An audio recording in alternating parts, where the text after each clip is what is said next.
All right. Welcome to the final 2023 edition of Watching with Styles. Happy New Year to everyone.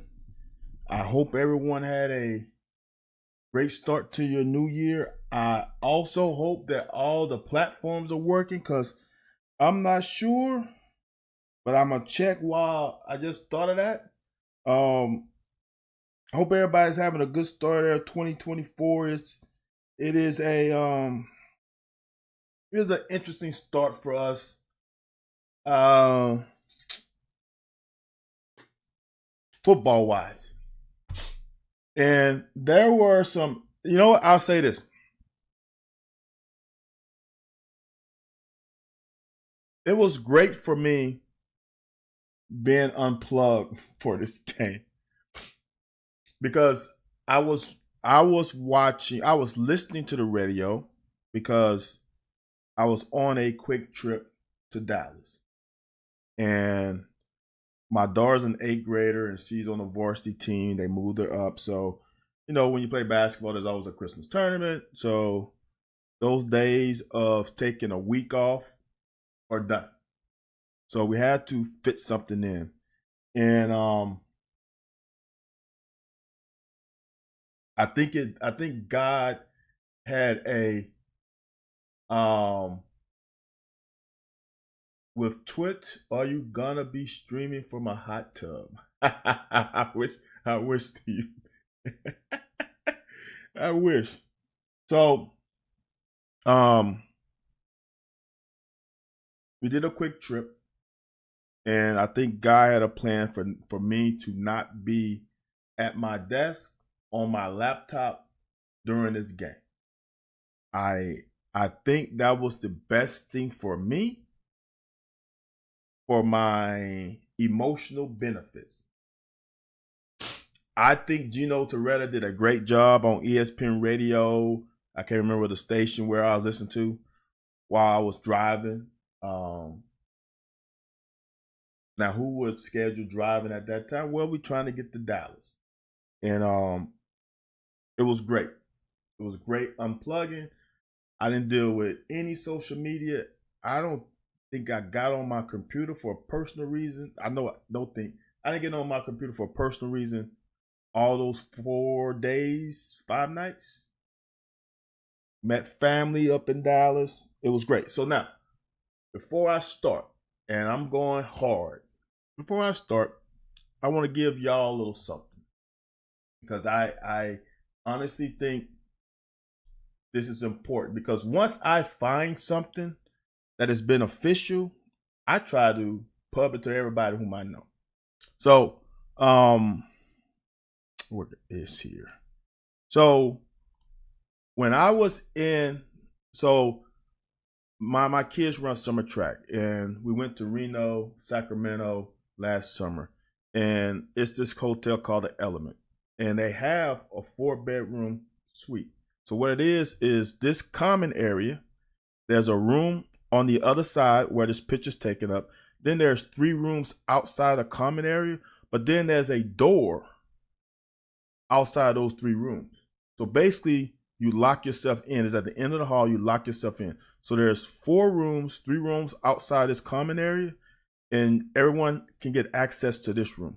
So it allows a big area for everybody to congregate. And I have my mom, my sister, my nephew, and my family here, and we could all congregate here and converse, have fun. And if you don't know me, my dad and I are pretty much mirror images. So it is a fest. It is good times, fun times, and times to get close. So on top of that, and I mentioned this not whatever what's the day, Thursday, not yesterday's show of the locker, but I mentioned this on the week before. Going to Christmas. This is this I don't want to say game. It's these cards called the N, and they are great conversation starters.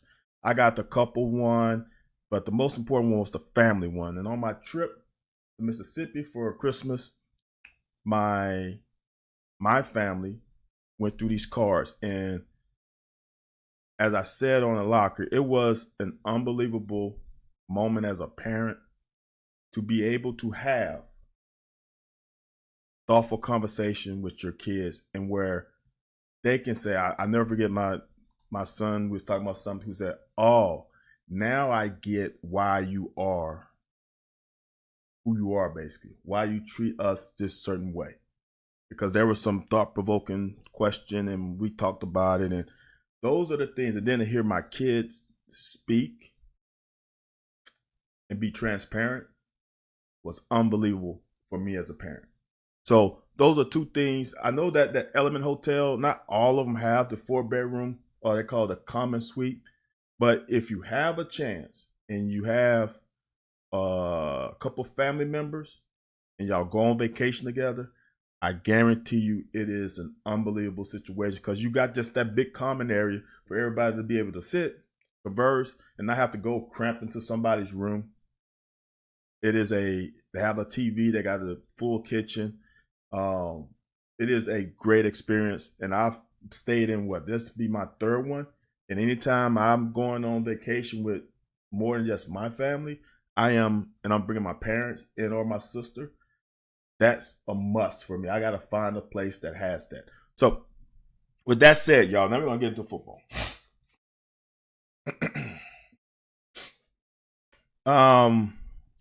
Interesting thing about this game that, again, what's up, Benjamin? I really haven't really, double guess what, the last couple games, haven't really had a chance to really dive into the game. And I was on Alan Cutler's show this afternoon, and I got home Tuesday and we had other stuff, whatever. And I really haven't gotten a chance to really spend a lot of time on it. But I was on Alan Cutler's show, and I know I didn't go all my timeline. I didn't scroll the timeline, but I had some message, some notification where people tagged me. And it was the last 5 plays that were interesting. So I went to the last 5 plays, and we're not going to show the last 5 plays, and this is first half breakdown. But the last 5 plays, it confused me why Dunn and Robinson was on the field at the same time. And I was befuddled. I was like, well, does this game in this situation not mean, are we just trying to get guys experience, or are we trying to win the game? So I was like, kind of interesting. It's kind of a good and bad situation where you're putting guys in to get them more experience. Me not knowing the information that I learned this afternoon. So then I was on the Cutler show, and he said that we were out both corners. I was like, whoa. Now it all makes sense. And then I learned later in the day, this is why Twitter's so often I can ask a question someone can answer. Now, obviously, I could probably find the information, but I don't feel like going through the rabbit hole sometimes. So I asked a question. I was given the information that Hairston only played 23 snaps. So I'm like, whoa. So you telling me he really only played less than the first half, probably? Crazy. So now a lot of things make sense. It doesn't change the outcome to me, because like I tweeted today, when you get to this level, everybody's good. Everybody should be preparing. The hardest thing for a player is to prepare yourself for a game like you are a starter, because you are literally 1 or 2 plays away. And the thing about it is not only, want people to understand, it's not only preparing yourself during the week. It's also preparing yourself during the game. And what I mean by that is that when I'm on the sideline, I'm putting myself in the game in situations, getting free reps. Also trying to get an understanding of how Clemson is attacking our defense. What are their route combinations? How are their receivers going on routes when there's a run play? It's all kind of stuff. The reason why it's important for the bench to do that is because when the starters come off the field, whomever's on the field, you can give them information. Hey, man. Hey, Van, look, man. When that receiver is inside the numbers and it's on the opposite hash in a queen formation, I know I'm saying queen because we used to label formations by face cards. If it's a queen formation and running back motion, and the running back is away from him, he likes to run this route. I'm like, oh, thanks, man. I didn't even know that. Or, like, I've had this happen. Hey, man, when the X receiver is on the line of scrimmage into the boundary, and when he switches feet, he's running a comeback. Those are the kinds of things as that makes great teammates. Now, like Benjamin just said, he don't think anybody's doing it. Benjamin, you might be right. It's something that needs to be started. That's what makes great teammates and great teams. Is being ready to play whenever your name is called upon. That is huge. That is when you get teams and when the starter goes out, they don't drop a beat because everybody's ready to play. In this situation, everybody wasn't ready to play. And I said this on the locker last night. 9 p.m. Eastern Standard Time. I was going to give you a ending time, but we don't never end in an hour. We usually go way over. Is that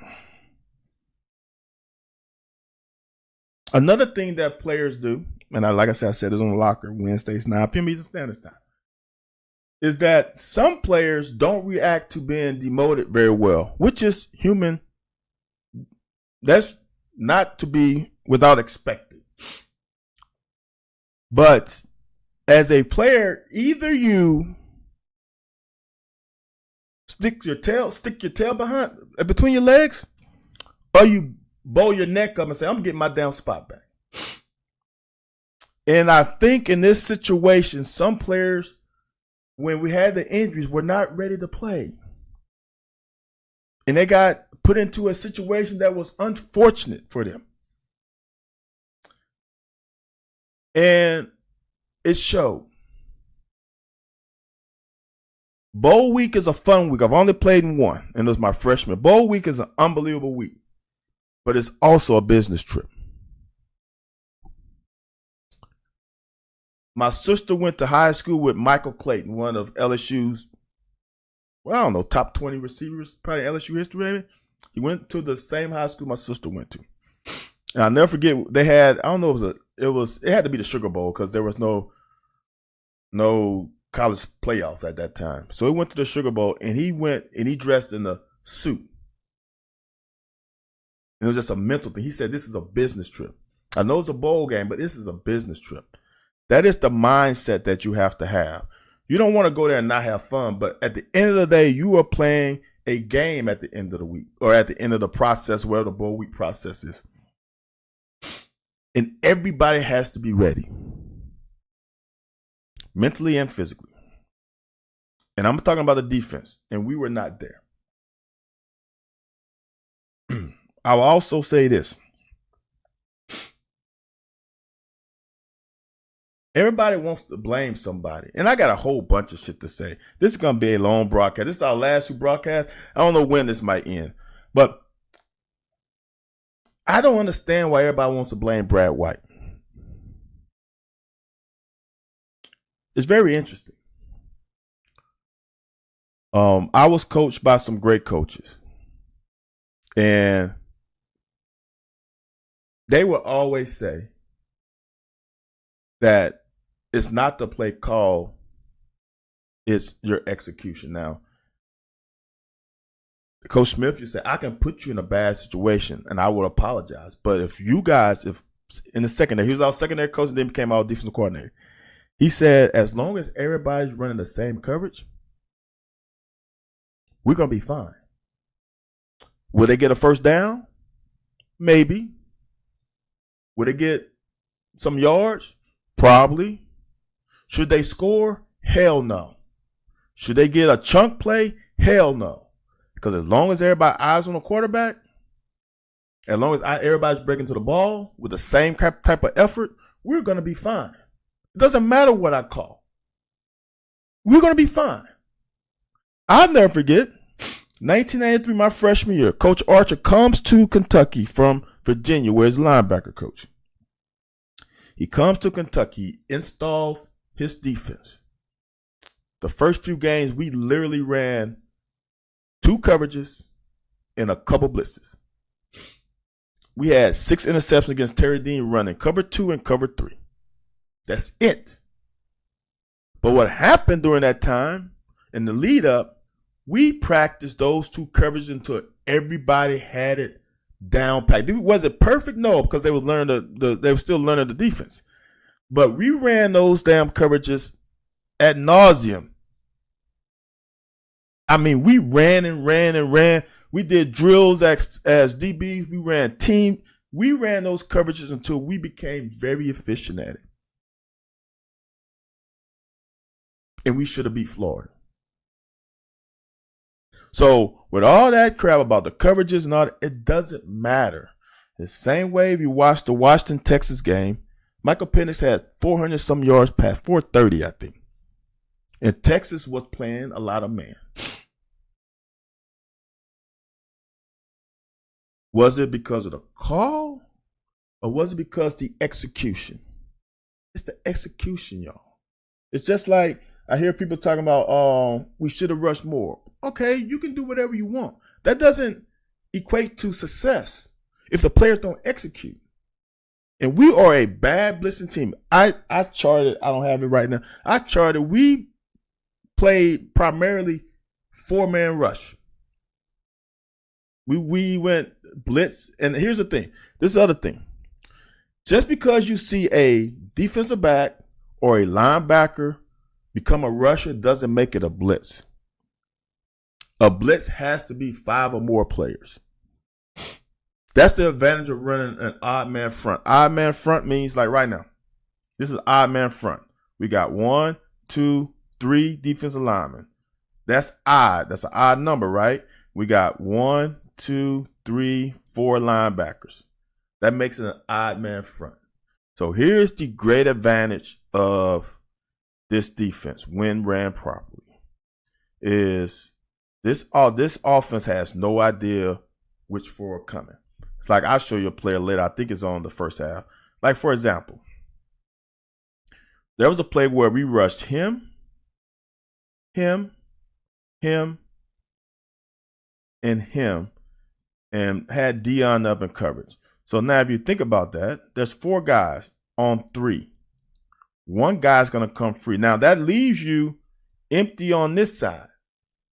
But that doesn't allow the offensive line to slide because they don't know which 4 are coming. We've had Dion Walker had another one. I don't know if Dion, we dropped him here and rushed here, and here. Like, those are the kind of things that you can do with this thing, with running odd man front. I can't remember the coach. I know Kirby Smart has talked about it. The great thing about odd man front, if you go even man front, you have 4 guys on the line of scrimmage. You have a 1 tech, a 3, a 5, and a 5 or 7 over here. Is that they know exactly where you are, and he knows exactly where they are. So you can really scheme against it easy because you know where the players are and you know how to block it. The problem with the 3-4, if you play it well, is you got a 0 tech, and who's gonna combo? You got 4 eyes. Who's gonna combo? There's not an easy gap where you can combo and wash him out. If he's on this side of the center, right? That center can block, double team with. Hold on, let me clear this. If he's a 1 technique, that center can double with this guard and go to the linebacker because he's in a shade. All you gotta do is punch him, and you can create a crease. So that's that. So that's the advantage of odd man front. We didn't rush 6, I think, but once or twice. I think we rushed 5, maybe 2 to 3 times. The primarily what we did was rush 4, and we rushed 3 at times. Now here is the deal. That's gonna be a play in this half where we rush 3 on 3rd and long, and we got a damn sack. Right? We got a sack. Now, the sack is the cherry on top. Keeping the quarterback in the pocket is the goal. Because you keep him in the pocket, he can't really extend the play. Because someone is going to eventually push the pocket, and he won't be able to step up and potentially get a sack. But at least he feels the pressure. When you let him outside the pocket, it doesn't matter you rush 3, 4, 5, or 6. It's ball game. The more you rush, the more yards he's going to gain. I want you to understand it. If you rush 3, if you rush 4, 5, or 6, when you rush 6, that means you're in man-to-man. That means all defenders' backs are to the quarterback. If he escapes the pocket, he might run for forever. If you rush 5, that means you got one safety that's probably free. He might be able to see him, and he might be able to make the tackle for 10 to 15 yards. If you rush 4, that means you got linebackers close. He might get, if he's elite, he might get 8. If he jukes you, he might get a little more, but he's going to come down because everybody eyes on the quarterback, and he will get tackled. If you rush 3, there's even more chance there's more guys that are in coverage. So that's why I want you to understand. So now, learning today that we was missing our 2 best corners, you want to put them in comfortable situations. Man-to-man is not a comfortable situation, especially with the game on the line. Because if they get beat, it's ball game. It's all the receivers throwing their hands up in the air. Touchdown. So, the problem with, like I said, I was on Cutler's show this afternoon, and I learned from another tweeter. And I said this on the show because Mr. Cutler was saying how Deion Walker didn't rush. Now, in this game, I'm going to show you there's a certain time where Deion Walker kind of served as a spy a little bit sometimes. But then I said, you know what, Mr. Cutler? At that time in the game, even though Clemson had turnovers too, we had turnovers on our side of the field. They had turnovers on our side of the field. It's less stressful. Plus, they got a kick return on our side of the field. You put a lot of stress on the defense that kept you in the game the whole game until the 4th quarter. That's a lot of stress. And on top of that, players who probably shouldn't have been in the game. And on top of that, I find out that damn Deion Walker plays 70-plus plays. That is unheard of for a big boy to play 70-plus plays. On the show, I was like, 30 plays, high 30s is probably really where you want to stay with a defensive lineman. 40, you really pressing it. And I was thinking in my head, he might have played 40-some plays. He played almost double that. Dude, 70-some plays for a guy who's 6'5", 6'6", 360-plus pounds? Are you fucking kidding me? That's unheard of. For him to put together that performance says a lot about where he is right now. A big man playing. Ask any high school defensive lineman, would he rather play 80 plays or 30 plays and get a sub? It's supposed to be a rotation. I understand he's the best player on defense probably, especially when Max got hurt. But 70-plus plays, man? When you have Josiah, you have Silver, you have Ripka, you have Saunders, you have Ox, you have dudes out there. What happened? And I know as a player, you don't want to ever come off the field. I know that. But the coach has to be the smart man.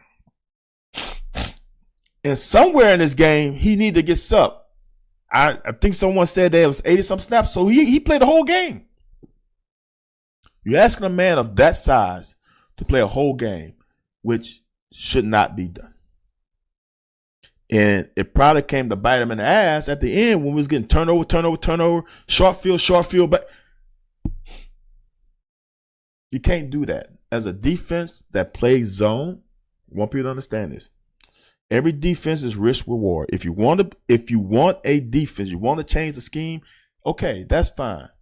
But this is also not Madden football. You're actually playing with players. You got to match your skill set. You got to match your scheme to your skill set. And this team sucks at blitzing. They ain't the only team. I'm just telling you the truth. They are not a great blitzing team. Unfortunately, they're not a great zone playing team when the starters are not in. There is an amount of discipline. How long have I been broadcasting, y'all? I'm sorry. There is an amount of discipline that is necessary to be a great zone playing team. Just like in basketball. You're going to play zone, everybody's got to be on the string. If not, there's going to be holes. Offensive team is going to find the void. They're going to get to the elbow. They're going to get to the middle of your defense and tear you to pieces. But if everybody's on a string and know that what the offense is trying to attack you with, you will prevent with ball pressure on a ball handler to prevent them from trying to get the ball in the middle of your zone defense in basketball. It's the same thing here in football. You want to play deep to short. You want to make the team continuously check down every time. Every time. Brian Damon asked, so you were saying that they didn't prepare the subs or the subs didn't get themselves ready to play? But we had the whole month of September. Now, Brian, they didn't have the whole month of September. You are only allowed to practice, I think, 15 days. I don't think that has changed. So you don't have the whole month in theory. But you bring up a good point. I'm going to say this, and I am a stickler on this. I am a stickler on players. The reason why I became a stickler on players is through experience. Like I've said before, I was coached by a DB coach who used to coach for Alabama, that coached for Baylor, that coached for Tulane when Tulane was undefeated. He was their defense coordinator. He was my DB coach and my defense coordinator. I was coached by Mike Archer prior to that, who was the youngest, I think the youngest coach to win an SEC title at LSU. Unbelievable defensive mind. And reason why I say that is because I was coached by those two. And I know for a fact that there were things that were teach and demonstrated that on game day, some players didn't do. I can say without a shadow of a doubt, we game plan certain formations, certain motions, and we practice it during the week ad nauseum until we got it and got in the game and we peed down our leg. I know that for a fact. So for me, I would say players don't get themselves ready. If it takes a coach to get yourself ready for a bowl game against a brand name like Clemson, that's a problem on you. It's unfortunate. But it does happen. When you're dealing with 18 to 23-year-olds, I won't put $1 on them. Because I was once 18 to 23, and I know how I reacted sometimes. You just don't know. You can't trust them. Not in a bad way. Just think about when you were 18, 19, 20 years old. The bad decisions you made. The immaturity that you demonstrated. It's unfortunate. But it is a truth, though. It is the truth. And it is, I would say this. I got to this in the NFL. Not preparing myself to play every week. That's an honest truth. That's the only regret I have in my entire life is that when I got to that level, I didn't continue to prepare like I did my entire career up to that point. So in essence, I think in the back of my mind, I was just happy to be there. I mean, to be honest with you, I don't want to say that. And in a moment, I would have slapped you in the face if you said that to my face. But now as a grown man, I kind of feel like I think I was happy to be there. Because I didn't think I could make it there. So to make it there and to make the team, I'm like, fuck, man, I'm really in this bitch. And I think I took it for granted a little bit. I was a special team player. I just felt like I was just going to be, you know what I'm saying? I didn't prepare. And I got into a situation I never forget. On the road in Miami, we're playing the Dolphins. the Marlins were in the World Series, and our game was supposed to be on Sunday, but because the Marlins played in the same stadium, they moved our game to Monday. And never forget it. I was a nickelback for that game for some reason. I don't remember why. But I wasn't prepared like I should have. Did I know what I was supposed to do? Yes. Did I understand the game plan? Yes. That's not preparing for the game, though. I didn't prepare myself mentally and physically to be ready to go out there and play against grown-ass men. I just wasn't. And it showed. I missed a tackle. And you look at film, one thing I'm good at is zone defense. I did not react, and the running back shook me out of my job, and they got a first down. And that was my chance to shine. And if I would have played it like I know I could have, I might have picked that off. That's how bad I played on that snap. And that's why I say I kind of regret I wasn't prepared. So, yes, I think it's players. Coaches on this level, the higher you get up, the higher you elevate in sports, football, I don't know other sports, the less coaching there is, to be honest with you. When you get to the NFL, what can he tell a grown-ass man who's making more money than you as a coach? What can you tell him about his technique? You can help him. You can point out things, but you can't really. It's a level where I've been playing the NFL for 10 plus years. I fucking know what I'm doing. You can give me tips, but I fucking know what I'm doing. So it's less coaching. I'm not saying there's no coaching. It's less coaching. In high school, you're coaching your ass off because there's different level of players. But as you get up, there's less coaching. So it's on the players, 100%. It's on the players, 100%. When you get in between that 100 by 20 yard, 53 and a third yard rectangle, it's on you. Because I know I've been coached by some dudes. And I know I've seen players do some stupid ass shit, including myself. Never forget, we played Auburn at home. I wasn't supposed to play. Coach Archer told me, son, I need you to make a play. He put me in, and them fuckers ran a hitch and go. And I was fucking intense on making a play. And I did something that I don't do. I broke on the ball and didn't take care of the wide receiver, and I broke in front. If you look at my intro thing, the interception I had against Louisville, how I jumped over his shoulder, that's how you are supposed to play it. If you don't time it totally right, I secured the tackle, so to speak, because I was behind him. So if the ball got there sooner, I would have been able to tackle him. But when I saw I had a chance, the natural instinct was to dive over his shoulder. But I secured the tackle. I would have, if the ball would have been on time, I would have had the tackle. I had a great break, but I would have had the tackle. In this game, I broke clearly inside of him. And the great thing about college football, I've been saying this for I don't know how many years. In college football, you can hit the receiver anytime during the play as long as the ball's not in there. So that's how I know I safeguarded myself on this one. I got in my head. Coach Archer told me you need to make a play.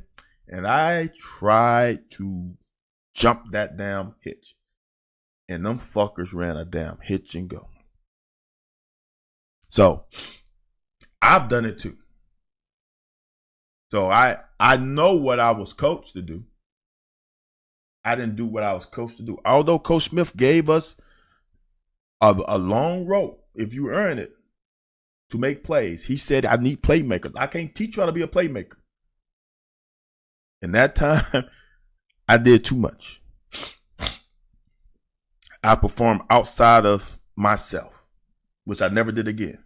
But that time, I totally effed up, and I effed up our team. Trying to do something extraordinary when all it took was do something ordinary. So, yes. All right, y'all. Let's get into the game because I've been here 36 minutes. All right. First play of the game. Here's the problem, man. This is the problem. These guys got the damn ball almost on the 40-yard line. We can't have that happen as kickoff team. That's a problem. as the great coach Arch used to say, if you have them start from the 20-yard line, again, we was a zone playing team too, they have a 20% chance of putting points on the board.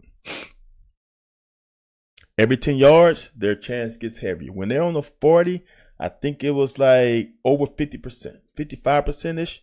Because all they got to get is get 20 or 30 yards, and they are in field goal range. If they start at 20, get 20 yards on you, they're on the 40.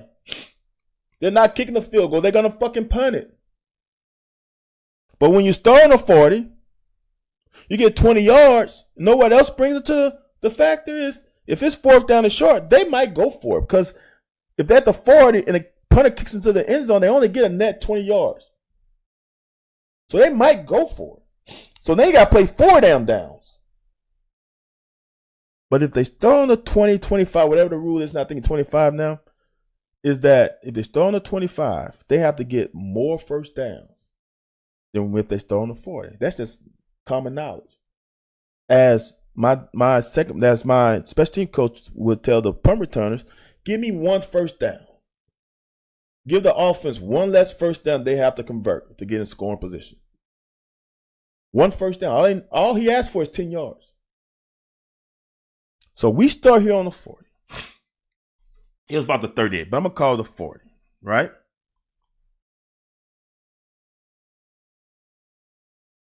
All right, I want y'all to understand this is a 3-man rush. I'm going to be a fucking stickler on the amount of people rush. 3-man rush. All right. Here's the problem. When you 3-man rush, you cannot freelance. If you're going to come in, you better make the damn sack, because if he escapes, we're done. Now everybody has chances to find open voids. Okay? 3-man rush. See that little sidestep? They gave him a little bit extra time. But here's the deal. This is what I want you to understand. I'm going to put a timer on this one, just for you to understand.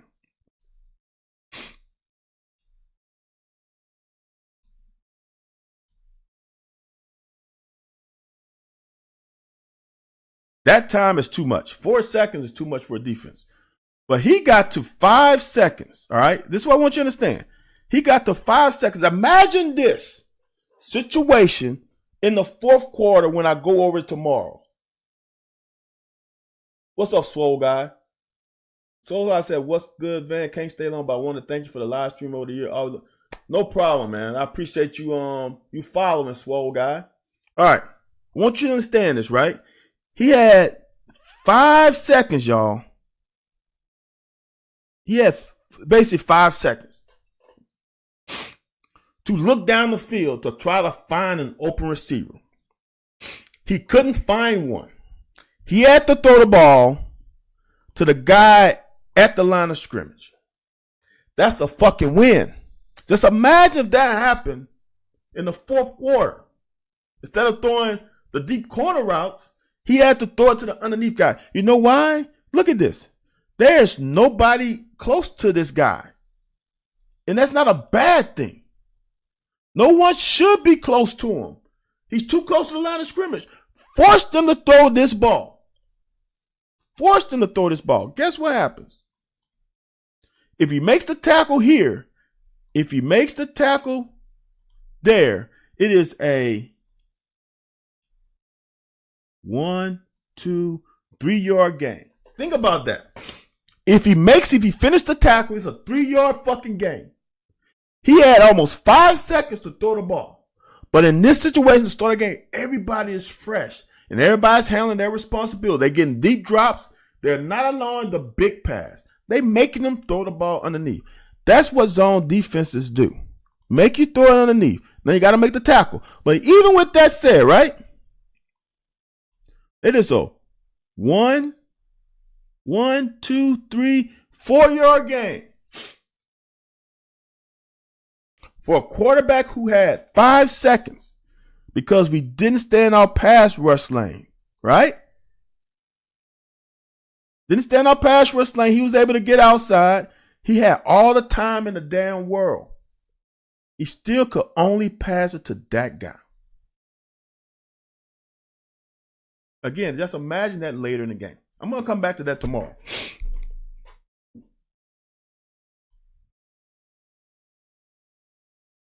So we slanted.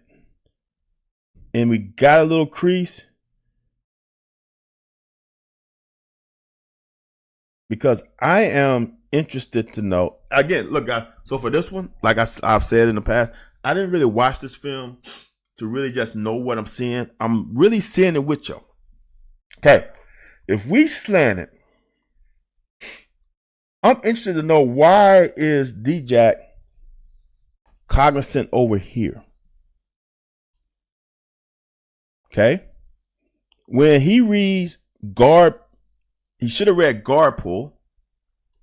And then tackle pulls late. He right now, his eyes are focused on this side, and I don't know why. As I've said in the past, and I don't say it all the time and time. Obviously, I didn't say it now. It's damn almost 45 minutes in the show. I'm not in the install room. I'm not in Coach White's office. I don't know 100% what it's called. I don't know 100% what the responsibility. All I know is football. And like football, it's like slam dunk. There's only so many damn slam dunks humanly possible. So here's the deal. And y'all know this. If they slant, that means we are avoiding gaps. So that means the linebackers typically have to flow this way because we got those areas taken care of. And for me, it looks like Trevin does his job. His other teammate just not there. Or, and this is the other thing, I'm not sure. Because we can game plan things, do it differently. Or we're going to take care of this side because maybe they run a lot of bubble screens, tunnel screens. So we want an extra guy over here to destroy that. If that's the case, this safety has to fit that gap. And he's got to come now. All right? As I've said so many times, and this is the shit I hate about college football, is that these fat boys can get down the field 3 yards. That's a long way and not be called illegally down the field. In the NFL, it's just 1. But in college, they can get 3. But still, as a guy who played safety for a year, who then progressed to corner, is you read the uncovered lineman. This guy's firing off the ball a little too much. That's a run. We should be coming downhill. And the hardest thing as a safety is you got to play off of him. Because I'm sorry, linebackers are ball hunters. If he's supposed to turn it in, if he sees something, he might go inside and turn it out. So as a safety, you got to play off of him. So right there, if you see him going outside, then that means you have to come inside. It is not your responsibility. It's not your fault. The thing about it, I played with a guy, I said this on the log, I've said it more than one time. I played with a guy opposite of me that graded out at 94% the majority of the games, but made minimum plays because he went strictly by the book. On the other hand, your boy, I graded out sometimes 85%. Solid B. Because sometimes if I saw something, I was going. But I also ended my career with 8 interceptions. 1 house call. Because I didn't go by the book all the time. There are situations where you got to make a play. Now, I go by the book the majority of the time. Like, for example, I talk about the Louisville game. If you watch that 96 Louisville game, at the start, I gave up the hitch. Make a tackle. Just beat them up. Gave up the hitch. Beat them up. All right. So now y'all feel comfortable. Oh, now I know how you run the route. Oh, now I know how deep you run the route. Oh, now I got to beat on your speed. Now I got to beat on what I feel like when you are going to run a hitch. And now I got a chance to go get one. And I got one. So, don't know who that's on. Don't know if D-Jack went the wrong way, didn't get the call, or safety didn't come down where he's supposed to, or Trevin was supposed to spill it. Don't know. It's one of those options. It didn't happen, so they gashed us. That's going to happen, man. That's football. You can't stop the team. Hold on. I forgot to say. After the damn first play, after they got the ball on the 40, Max gave them a free 15 yards. Dude, they got the ball on this side of our 50-yard line. We held them to a field goal. I don't call that a win because we shouldn't have had the penalty, but that's a fucking win. When they start the drive, 1st and 10 on your side of the 50-yard line, and you hold them to 3 points, that's a damn good job, even though some of it is self-inflicted. This play here, to me, is uncharacteristic of Max this year. Right there, he stops. So, like I've said many times, this is almost how I played. He's about 8. So, if this is 5-10, that's 10 yards here to here. He looks at least a yard in, and Max looks a yard in. So that's 8 yards. He's 8 yards away from the receiver. I used to play at 9. This is what I love about Max, though. He doesn't backpedal. Okay? So honestly, he is in prime position to make a play. Second thing, quarterback is eyeing it down. He is fucking zoom. It's laser focus on this, right? Ball, free hand comes off the ball. I've seen Max. Y'all have seen me analyze Max. He has been coming on. He's been coming downhill, right? So remember, this is here. So this is 10, 11. This is a 10. Oh, this is a 10-yard throw. He's going to throw to the sideline. You were talking about this width is, what's that? 16 yards, I think? 16, 30. I can't remember, y'all. I'm getting old again. I think it's 17 from the 17. Yeah, I think it's 17, 18 yards from the hash, from the sideline to the hash. So now he's got another about 18, 17 yards. So A square plus B square. That's probably like 15-yard throwish. He should be able to break what? 1/3 of the distance, which is about 5 yards. He right here is 1, 2, 3 yards away. He's in prime position. He played it right to get this pick. But ball's in the air, and Max hitches. He's in the matrix. He pauses right there. He's like, I'm not so sure. And then he comes. See that? Then he comes, right? That's not the Max. Let me play at fast speed. If you can see it, let me play at half speed. Let's see if we can see a half speed. Right there. See how he pauses? See the pause right there? The pause happens right there. If he just unleashes now, because he wants to go. Looks like we're in quarters. Looks like we're in quarters. And I'm going to give you a little tip. The reason why I think we're in quarters. What's up, JD? You missed my monologue, JD. Come on, man. You missed the monologue. All right.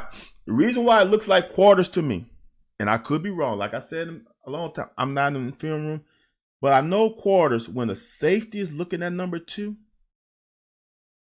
And the other thing that gives away quarters is if the linebacker buzzed the flat. Let's see what the linebacker does. He doesn't buzz the flat. So it might not be quarters. I'm not sure what it is then. But right here, like I said, he just paused right at the top. And if he doesn't, he picks this. And he gets another house call. It's all right, JD. I understand, my brother.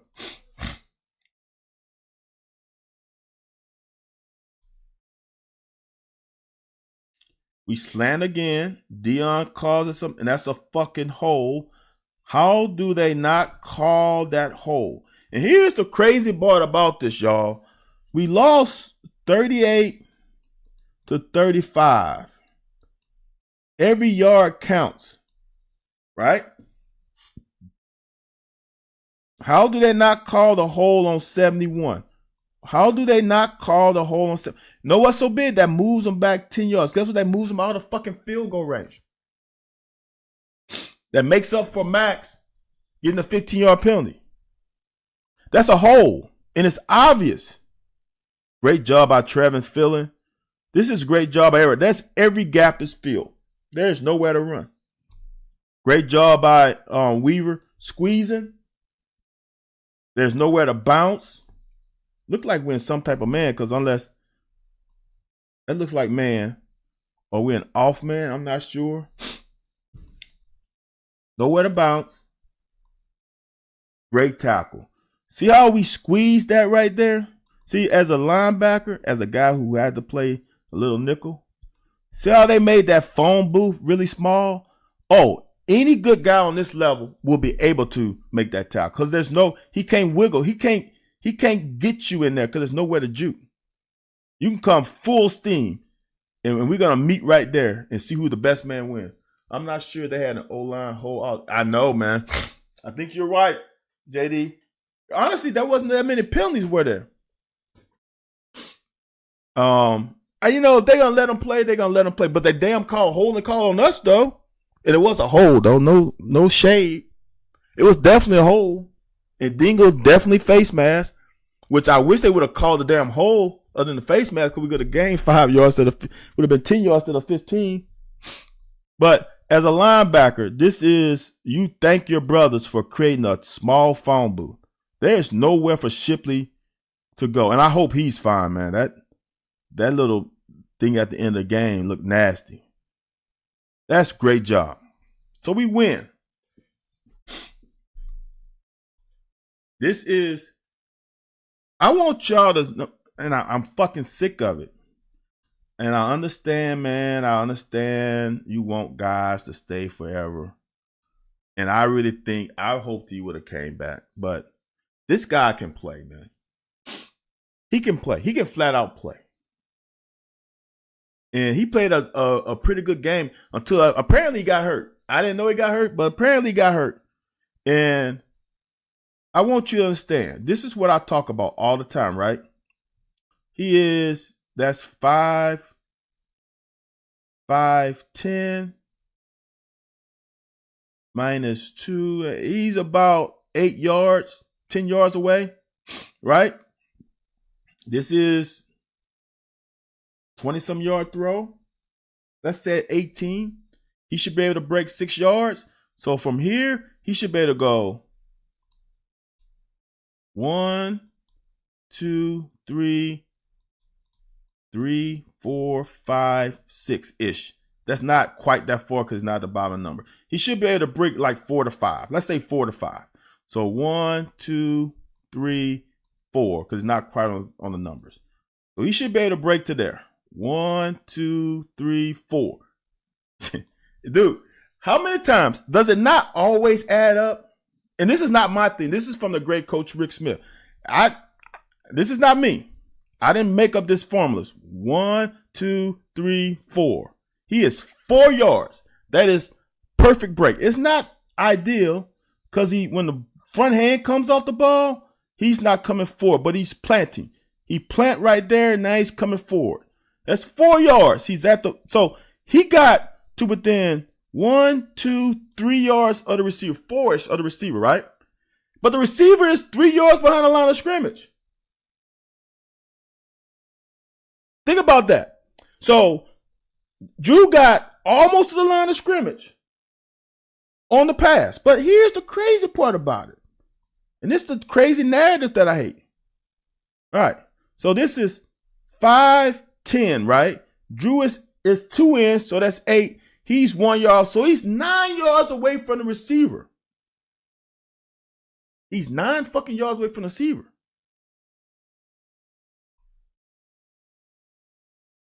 The receiver gets no yards.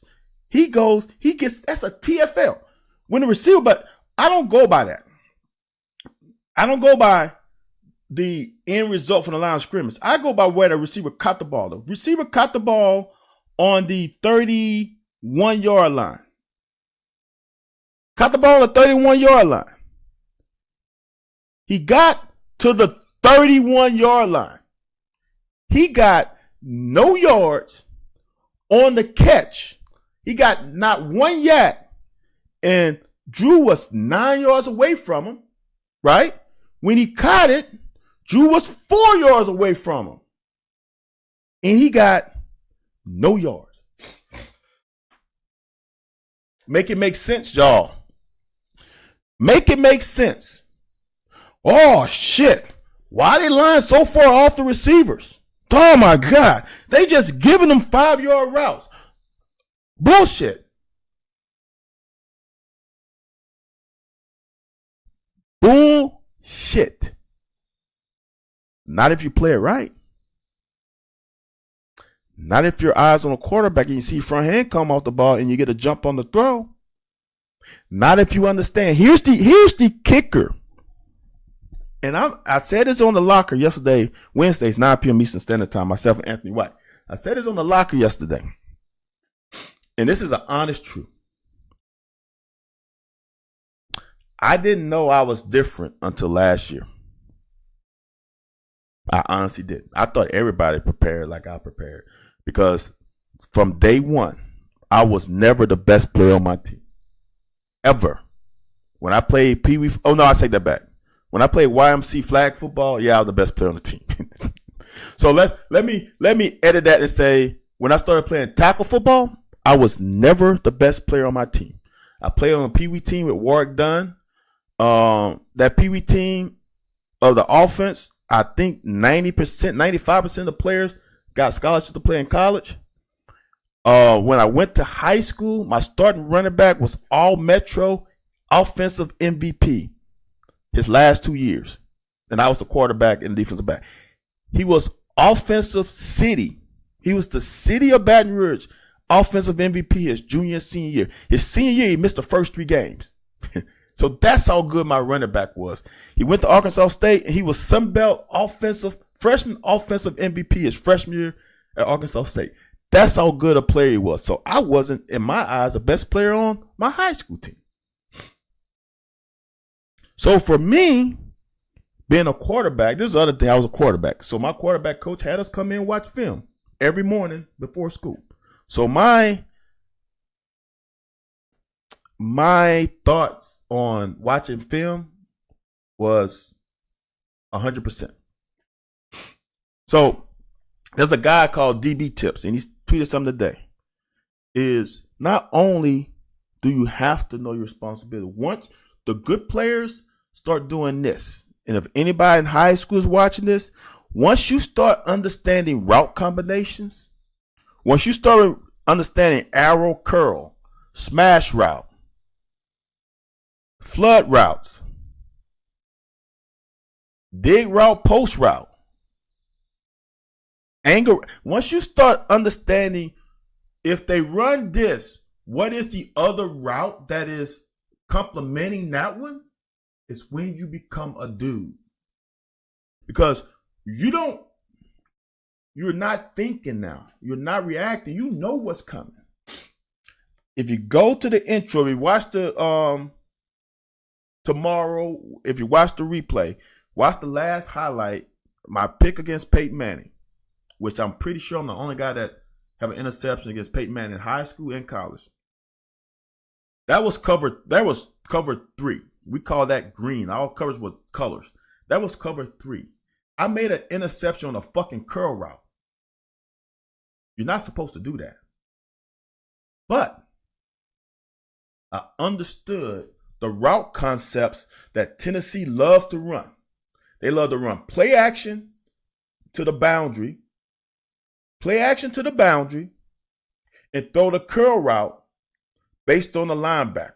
Now, I knew my linebacker was going to take the fake. So I knew back then, they run pro set, so it was two backs. I'm not sure if it was a twins or was a tight end. I think it was a tight end, Z opposite of me, then the X on my side. And the X wasn't a speed burner. So but before the snap, if they run play action to my side, they're going to run a curl route.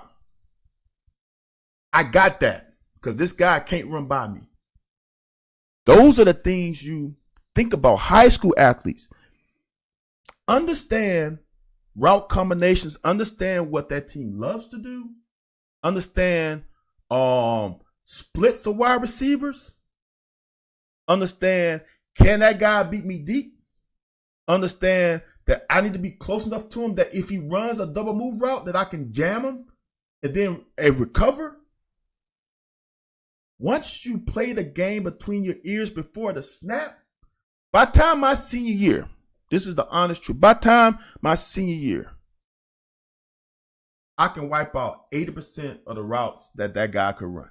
Now, could I wipe them all out? No. But I could wipe out 80% of the potential routes that the guy in front of me could run. That's a huge advantage. Because now I'm only playing two routes. And the thing about it, a good receiver, you can tell the route by the release. So if I eliminate, what's that, 9 routes? If I eliminate, let's say it's 10 routes. If I eliminate 8 of the routes, he only has 2 options. So now, for me, what I'm going to do, explain it to the prospective players, for me, I'm going to do this. I am going to determine, based on the coverage, which route is going to hurt me the most and which route I have help on. And guess which route am I going to play? I'm going to play the route that's going to hurt me.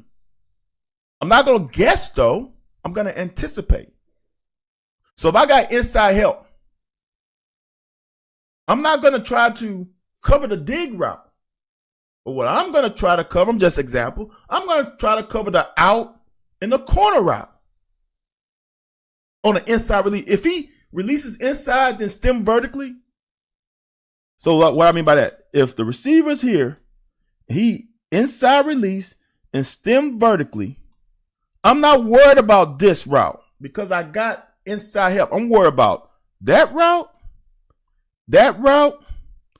and potentially a curl. But if I got inside help, he might be able to drive on that. Those are the 3 routes. But like I said, if I can will it down to 2, and I know they don't run a curl out of this formation, this set, I ain't got to worry about that. I got to worry about these 2. And now, here's the deal. So if I only worry about those 2, and I see this down receiver, he runs in, then he runs vertical, then he drops his hips, he's running out route. So here's the thing, I'm a corner, I'm playing outside leverage because I got inside help, whoever's inside helping me. I got inside help. Once I see his hips drop, I'm coming. With my eyes on quarterback, I'm coming downhill. I'm already outside. He can't run an out route on me. He can't run a corner route on me because I'm outside. Robinson had 199 snaps. Lake Dog, which Robinson? Lake Dog. What's up, man? I put all the cut-ups on YouTube already. I did you a square today. Those are the little shit. Y'all, if you are in high school, learn the fucking game. Now, I had an advantage because I was a quarterback. So I know all route coming. I know how my OC, and my OC was a damn good OC, wanted to attack the defense. I knew without a shadow of a doubt. I know I don't know all the route combinations. Well, back then, back in the late 80s, early 90s, I knew every fucking route combination that you could run. Because that's what everybody was doing. Pro set, running these kind of route combinations. I knew what route combination you was going to run. So now it's on me to make a play and not pee down my leg and not be nervous, but prepare myself for those plays and trust myself. The other thing you got to trust, my saying, which some people say don't make any sense, but believe what you see and see what you believe. If I see a formation and I know they run that route, I'm going to believe pre-snap what they're going to route. And when I see it, so I got to believe what I see. So they come out in the formation and the wide receiver, like the Tennessee, they come out in the formation. They got eye backfield, first down and 10, blah, blah, blah. They usually want to run opposite to the weak side, ISO, fake, play action, run the curl. So I saw the formation. I believe what I saw. So I saw, I'm like, okay, formation. I believe it. So they're going to probably run this. When they ran it, I got to believe I got to see what I believe. So now I got to go. I can't fucking second guess. All right. So this is a fucking outstanding play by Drew. Dude, that's big, man. It doesn't seem like, look, this is what I love. All right. This is what I love. When you play at 9, you don't have to backpedal. He doesn't backpedal. Ball's in the air. He is coming like a scalding dog. Boom. Good tackle. All right. All right, guys. Here's another thing. Like I said, y'all, from start, this is going to be a long-ass broadcast. It might be 2-3 hours. I don't know. This is the other thing I want to give you quick notes for potential athletes. Here's the thing. Even when I coach my DBs, I don't tell them what to do. I give them options, instructions. I don't care. Look, I don't care how you get it done as long as you get it done. I don't hate it. I don't like the side shuffle. The reason why is because if you side shuffle, your feet got to be on the ground. The worst thing for a DB is to have his feet off the ground because you can't plant and go. Young guys tend to hop. And that means if I'm in this phase of my hop and the ball is thrown, I got to wait till my feet touch the ground before I can react. So I typically hate the hop. I would rather backpedal. But I give you the leeway to do it. I give you leeway to do it. Here's another thing that I did as a DB, and these are just suggestions. All right. As a wide receiver, before it snaps, I look at where the DB is. I played wide receiver some too, so I know this. I look at where the wide receiver, where the DB is. Sometimes I will line up at 5. When they look, when they turn their head back to look at the ball, because remember, receiver has to look at the ball. No way Jordan Robinson played 199 snaps. Like, dog, there wasn't 199 snaps in the game, was it? All right. So he got to look at the back of the ball. So he saw me at 5. I'm going to creep back to 7. Now, this was in my early years. By my senior year, I played 99% at 9. But my early years, I used to dick around with the receiver. Start at 5, line up at 7. So now he, in his eyes, think that if he closed this gap quickly, he got me. Well, no. I just gave myself 2 more yards. Okay?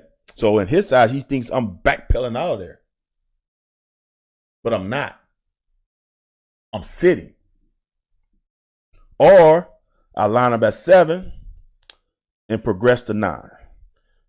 I think it was the end of my sophomore year is when I started realizing for me, starting at 7, going to 9 was the magic number for me. But I used to go 5 to 7, 7. I used to mix it up. But my senior year, I used to stay at 9. Because I was so in tune with what they were going to do. I didn't need to trick them.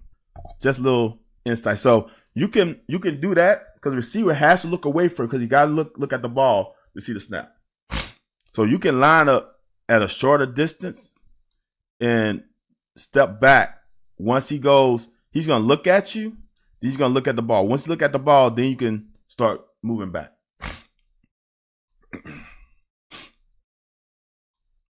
Look at that, man. That is this is an unbelievable play that is not getting enough plug.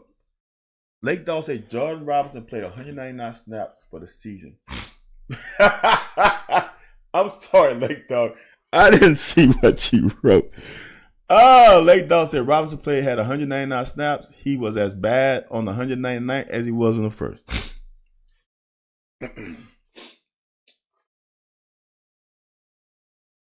Lake Dog, here's the deal. And I said 2024, I'm going to be transparent and real as hell. Jordan Robinson didn't earn the way to play. And he probably wasn't going to play. But when Drew and Maxwell got hurt, he had to play. Jordan Robinson, I said on the locker, I think I said on this show, that I believe that he would be a good player here because he's got the physical attributes. I'm not sure if he's afraid to make a mistake or he's not believing in himself.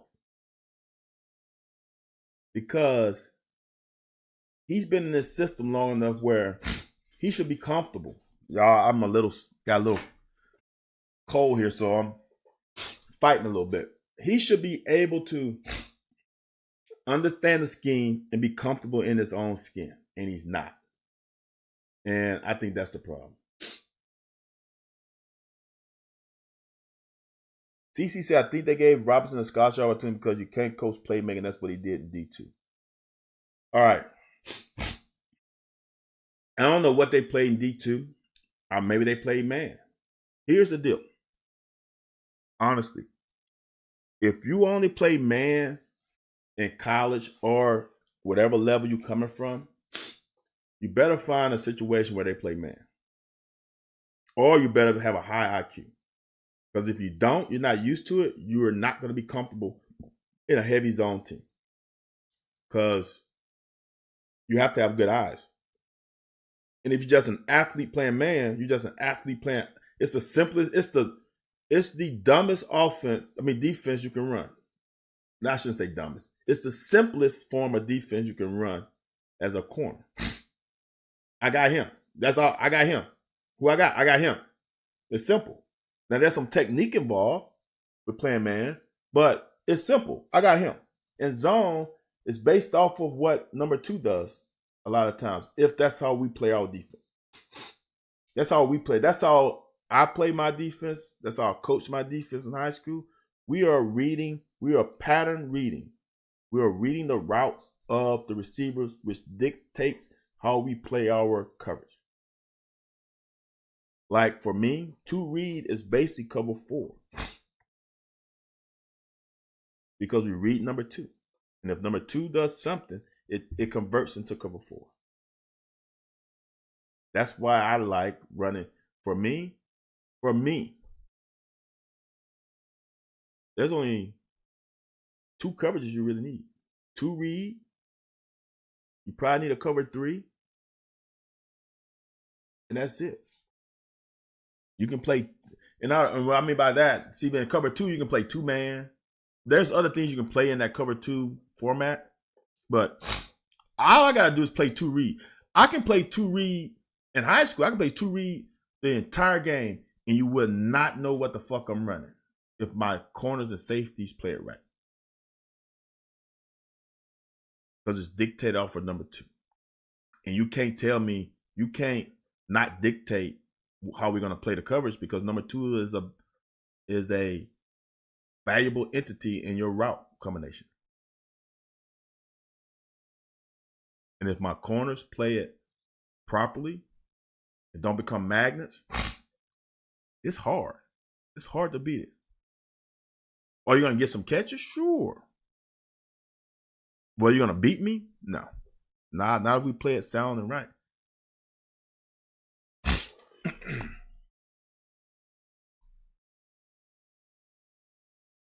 So this looks like some type of roll to a cover 3 with a robber. Don't know if that's true. We got safety going in the middle. We got another safety dropping, robbing. Looks like we got corners. Cover 3. We only bring in 4.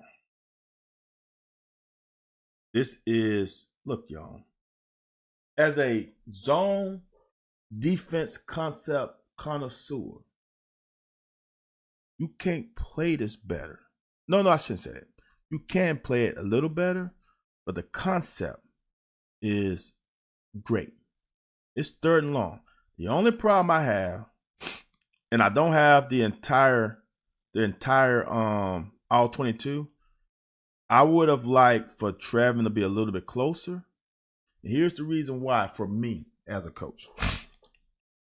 What happens is that when 3 expands, the linebacker is technically supposed to expand with them.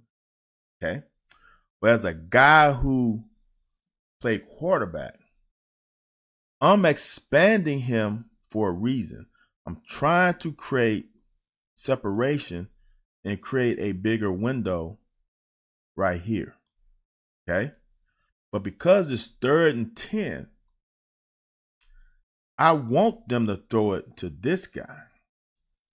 So, in essence, for me as a coach, I'm not. And here's the thing. This is what is.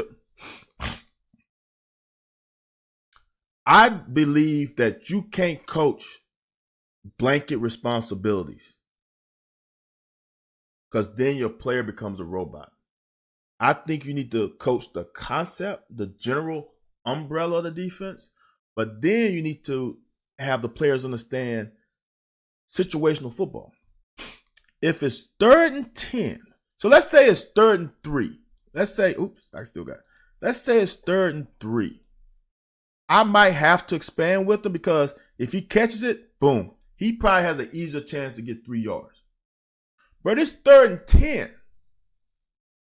I'm not as worried about him because I'm confident in my tackling ability that he's going to only get 5 yards max. So it's 4th and 5. That's the thinking process. So for me as a linebacker right here, I'm not worried about expanding with him because it's 3rd and 10. Because what happens is if you understand route combination, he's coming wide for a reason. There's probably something on this side of me that he wants to throw. No quarterback in his right mind wants to throw that route. That's not his first option. That's not his second option. Most of the time, it's not his third option. Sometimes, on the way they play offense now, it's not their 4th option because you have 4 receivers out. It's usually the 5th. It's usually the 4th or the 5th option in modern day football. It's not any of these. So why do I want to react to the 4th or 5th option when it's 3rd and 10? And I know, here's the deal. When I see him widen, I'm thinking of the opposite. But if you teach blanket coverage, that if this happens, this is what you're supposed to do, Trevor Wallace did the right thing. However, as a football player, when I get in that rectangle, it's on me now. And I have to be comfortable as a player. If I fuck up, then I'm going to get an earful. That was fine with me. You can curse me out. I've been cursed out so much in my life, it don't matter. Because in my eyes, I know when to make a play and when not to. I'm not going to put my team in a bad situation.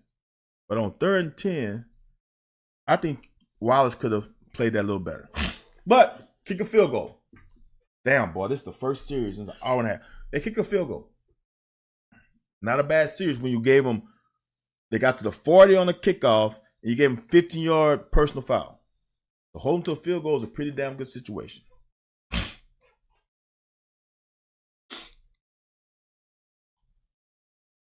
Now, this is just Ray Davis making a play because this ain't where the hole's supposed to be. If this was supposed to bounce, y'all remember what's that? Was that what game was that? South Carolina where we got holding calls? Oh, I can't remember. But if we're supposed to bounce it outside, Caddis would seal here. He's kicking out. So that ball is supposed to go here. Great read by Ray to bounce it. Get us ahead of the change. That's big.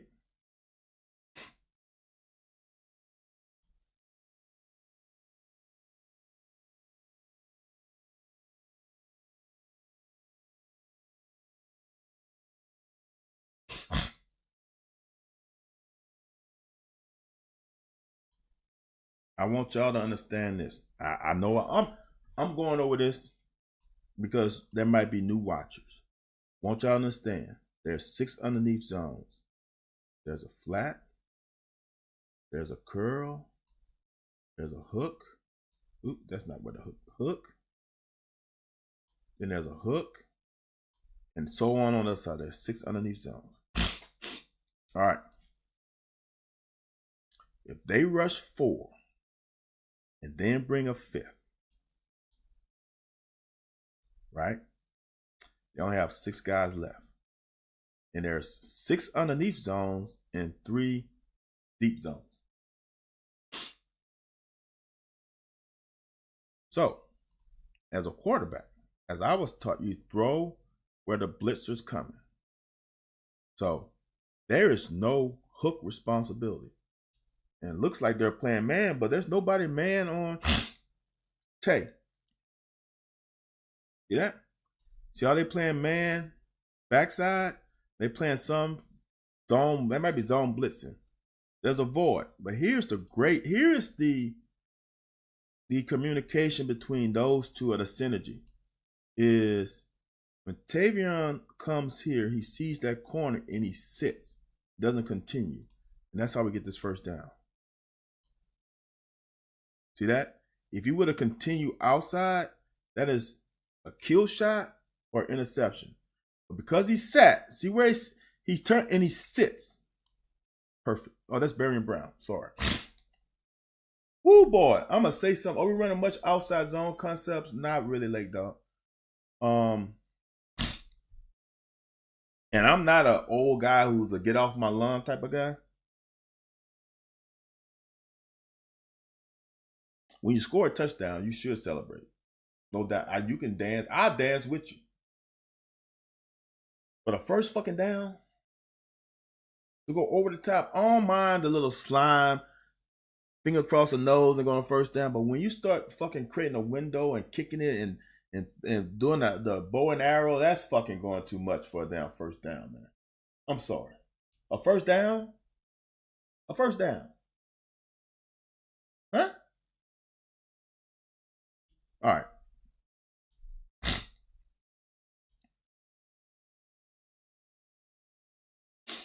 This is unacceptable. And this has been a problem for us. And I hope DeGale Shorts can improve our ability to defeat press man. Look at both of our receivers.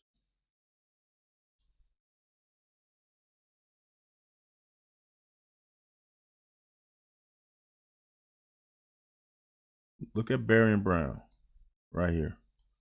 He can't get off a press man. He's the one who we want to throw to. He can't get off a press man. Look at where Devin is looking at. Okay, Lake Dog. Oh, that's funny, Lake Dog. He can't get off a press man. He can't get off a fucking press man. Dude, he cannot get off a press man. Unbelievable. He runs right to him. Where's the patience? Where's the try and set him up? Where's he lined up on you? Is he lined up head up? Give him a little something, and then go. Why we run right in his fucking chest? We run a fucking trick play, and that's the fucking effort you give? That's fucking just bad. That's horrible. This play bothers me to the nth degree. Because this is why I say play calling don't mean shit if you can't execute. You can't fucking dial up a better play in a better situation in this location on the field than this play here. This play, Ray Davis should be still running to fucking Lexington, Kentucky. He should not been touched if this play is executed. You can't call it in any better time. I want y'all to understand this. Let's count their players, right? Let's count them so you can understand. 1, 2, 3, 4, 5, 6, 7, 8, 9, 10, 11. Every player is in the frame, okay?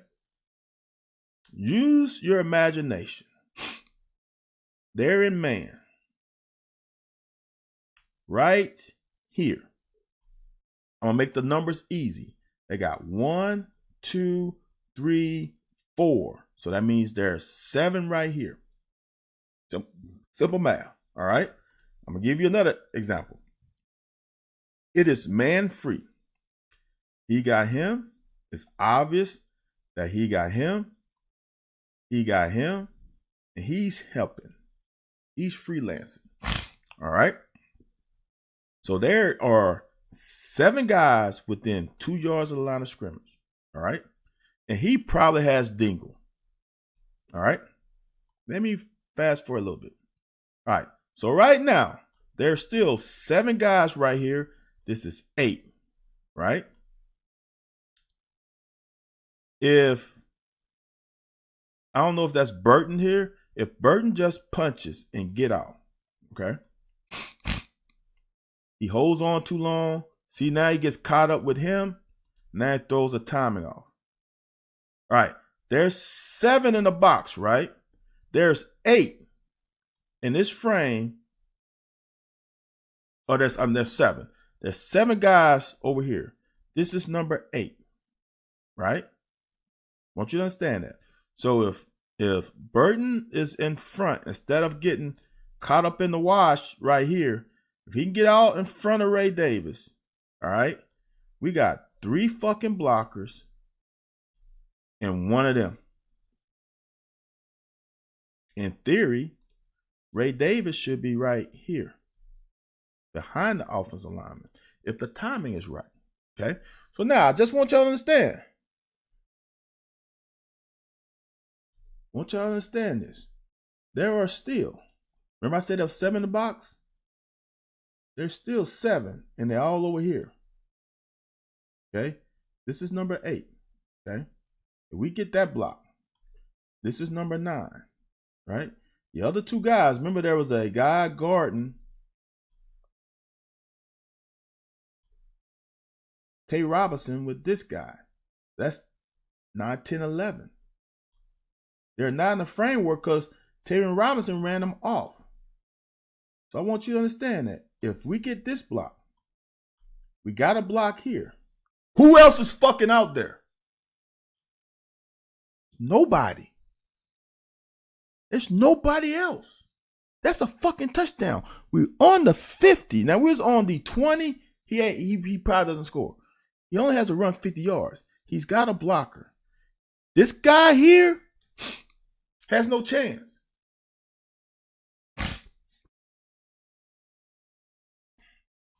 Bruh. And I'll talk about it later. Let's see. Check out him. It's like, damn, that was there. Look, I don't know who he is. He must be a grad assistant or something. Look at him. He knows it's there. Ain't nobody. That's the perfect fucking call.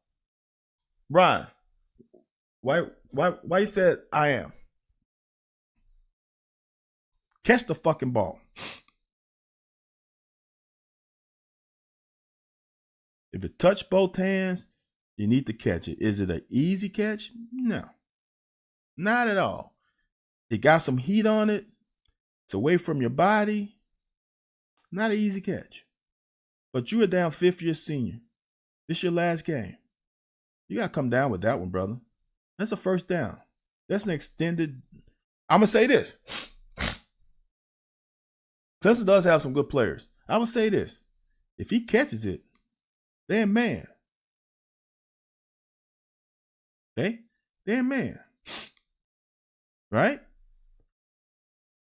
5, 9. There's a guy on the bottom of the screen. That's 10. 5, 5, 9. These guys are looking this way. He's driving that way. If he catches it, how far could he go? If he catches that, that guy isn't making a tackle. Look at him. He's beat. Look who he's got. Him. Look at it. This is the shit that I'm talking about. This is.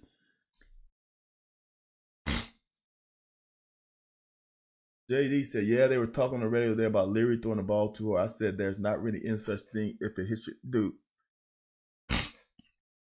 if you say Leary throws the ball hard, how do Will Levis had to throw a heavier ball, and John Elway broke fucking fingers. Don't want to hear that shit. Your job as a wide receiver on this level is to catch the ball. You ain't playing both ways like in high school. You playing one position. Your position is to catch the ball. Catch the fucking ball. I just want y'all to understand this, though. This is the little stuff. I want y'all to think about this, too. And I'm going to say this before I get on this. I think we got two of the better coordinators in the SEC as a tandem. I know y'all don't like Brad. Some of y'all don't like Brad White. And some of y'all are on the jockstrap of Liam Cohen. I understand it. And I like Liam. And I've said as many times, it ain't his fault. We scored 35 points. 7 of them was from kickoff return. We really only scored 28. We scored 14 at half. Did we score in the third? I don't think. Then we scored 14 in the fourth.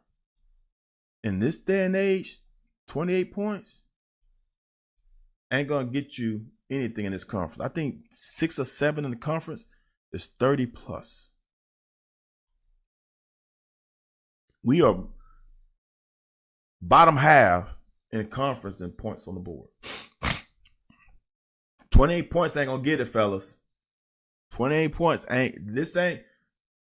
In my day, where you score 24, you probably gonna win. No, you got to score in the 30s nowadays. You got to score in the 30s. And we didn't score enough points. And we had the turnovers. But it's not Liam's fault, because I'm going to go about this again. That's 9 here. That's 9 in your frame with a 10th guy at the bottom. If he catches this ball, this is number 11. If he catches that ball, is he possibly still running? He don't tackle him. He better hope for a shoestring tackle. Do you think he can get him? When I'm running full speed, I can run away from it. If he cuts me off, I can go back in. Then the only guy I got to beat is him. I want y'all to think about that. That's at least, that's a 3rd and 7. That's at least he gets to the 30. If he gets to the 30, we in field goal range. We get points. We get fucking points. The score at the end was 38-35.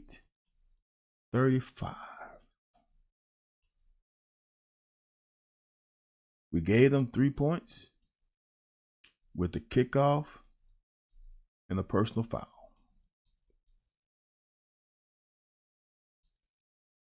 We didn't get 3 points because of the incompletion.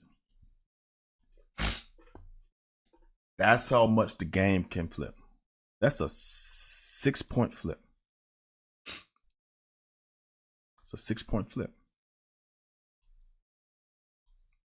When people say football's a game of inches, they ain't lying. So, this is a great job. Look,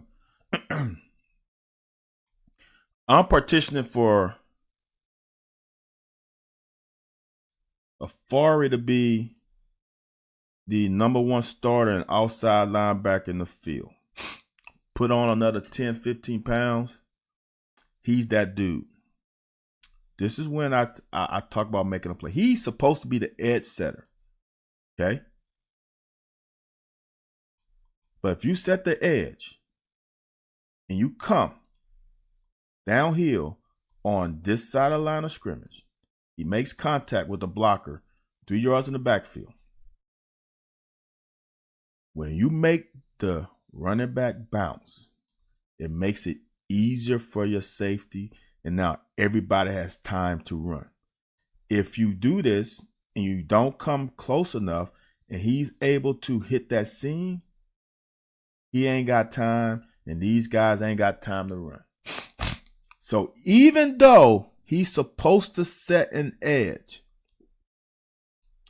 if he makes him bounce, it's just as good. I know I've said that many times. And watch what happens. So the running back gets the ball on a 10-yard line. He's on the 14. He should be on the 13. No, but he's got to bounce back to the 10. Now that gives Childress time. He lined up at 10-yard line of scrimmage. He's at 5. Now he's coming down. He allows him time to get there. He also allows everybody else time to recover. Afari is a dude. I said that last year when he was a freshman taking on blockers. I like what he's doing.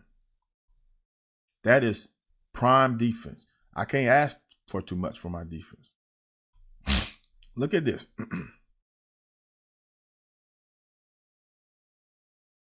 This is a weird coverage now that I look at it.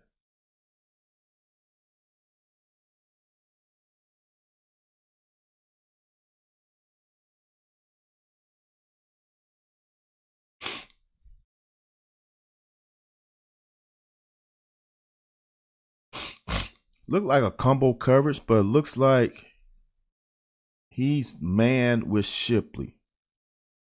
And the reason why, because Max comes inside. And honestly, if you look at it, if it's a better snap, Lovett is beat. That's not a good look. But I like the way we see ball, go get ball. That's a good job by all the underneath guys. That's good shit. Look, man, that's a 1, 2, 3 yard game. That's good defense. Look how he gets depth. Look how Trevor Wise gets depth. See ball thrown, go make a tackle. Third and short. Now this is the bullshit. Not bullshit in a bad way, but this is the little stuff. What is Lovett reading? See, this is kind of in that weird zone, though. It's 3rd and 5. It's 3rd and 5. It's a little weird. But the running back is still 5 yards from the line of scrimmage. You are a good enough athlete to make this tackle for about a maximum 2-yard gain. Like I said, though, you got to understand route combinations. He's widening you out to widen a window. He's trying to widen a window there. So as a quarterback, all right, normally a quarterback is reading one guy. Like RPOs, they're reading the backside linebacker, or the play side linebacker, rather. Reading the linebacker. So the running back's on my left side. I'm running zone read to my right. I'm looking at the right side linebacker. I'm going to call that the play side linebacker. I'm reading the play side linebacker. If he comes up, I'm replacing him with the ball. That's why RPOs are so hard. If the linebacker comes and attacks the line of scrimmage, I'm replacing him with the ball to the receiver. If the linebacker stays back, I'm going to give the ball. So I'm reading one guy. So when we used to run arrow curl and team run cover 3, I'm reading the strong safety. I'm not reading my receivers. I know where my receivers are going. We're going to run an out route. Back in those days, we ran pro. So fullback in the out, wide receiver runs a curl. If the strong safety stays in the curl, he's outflanked by the out route. If the strong safety expands a half a step, I'm throwing behind his. I've thrown to the right behind his right earlobe. It's a simple read. I'm only reading one guy. I don't give a fuck about everybody else. And I'm not reading my receivers to see if they're getting open. I'm reading that strong safety. If he expands with one step, I'm throwing behind him with the curl. If he stays in the curl, I'm throwing a flat route. Simple as that. So, I say that to say, if he expands, this is why you got to know what this team likes to do. If he expands on 3rd and 5, I got a real good idea that they're going to try to find something right behind me. So, I don't want to anticipate that. I want to anticipate this. All right? Watch. Why did he go this way? That means you are not engaged with the quarterback and his vision. He never looks over here. Okay? Here's the other tidbit I tell my guys. I was a right-handed quarterback. So this little insight. If he was throwing to his left and it had curl swing route, I would be more forgiving for breaking on the swing route because as a right-handed quarterback, I don't have to turn my shoulder to throw this swing route. My shoulders are already, just think about it, my shoulders are already open. I can have my shoulders pointed this way and still throw that swing route. Okay? Here's the deal. To throw a swing route to the right, I got to completely turn my shoulders. This is not Patrick Mahomes where he can throw a damn curveball. His shoulders, look, he's got to open up more to throw it here. It's more obvious. To throw to his left, he's got to turn his shoulders more. And there's no reason for Jordan Lovett to go there. He's in great shape right here. If he's reading ball, he should have broke this way. And it's all dictated on quarterback. His eyes never went here. On top of that, you want him to throw it there. It's 3rd and 5. You a good tackler. You come up and make that tackle. You only 1, 2, 3 yards from the line of scrimmage. He's 5 yards from the line of scrimmage. You should at worst meet him at the line of scrimmage.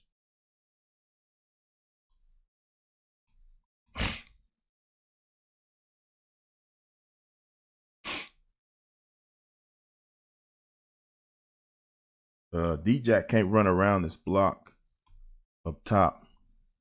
Oh, where was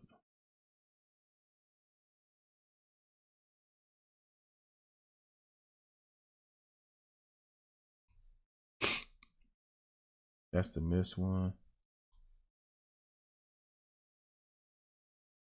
Okay, that's the good play. Sorry, y'all. I hit. Okay, so. Okay, there we go.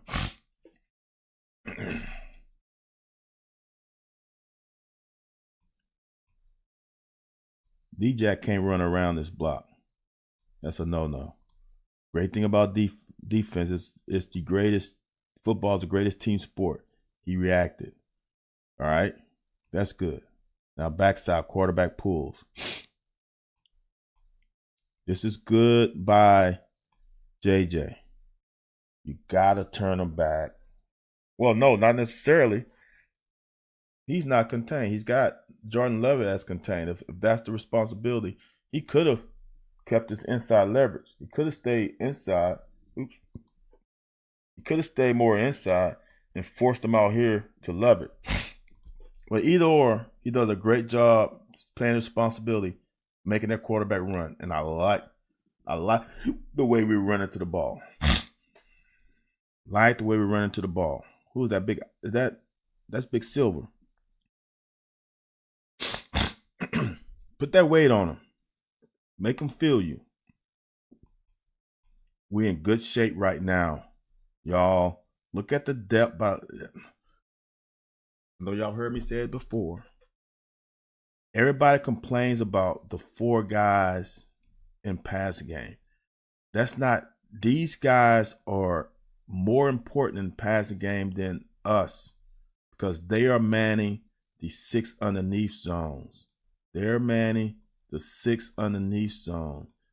Most passes are completed between 12 and 15 yards. That's most of the time outside the framework of the DB. That's usually these guys, unless they trying to throw outside the numbers, and that's the corners.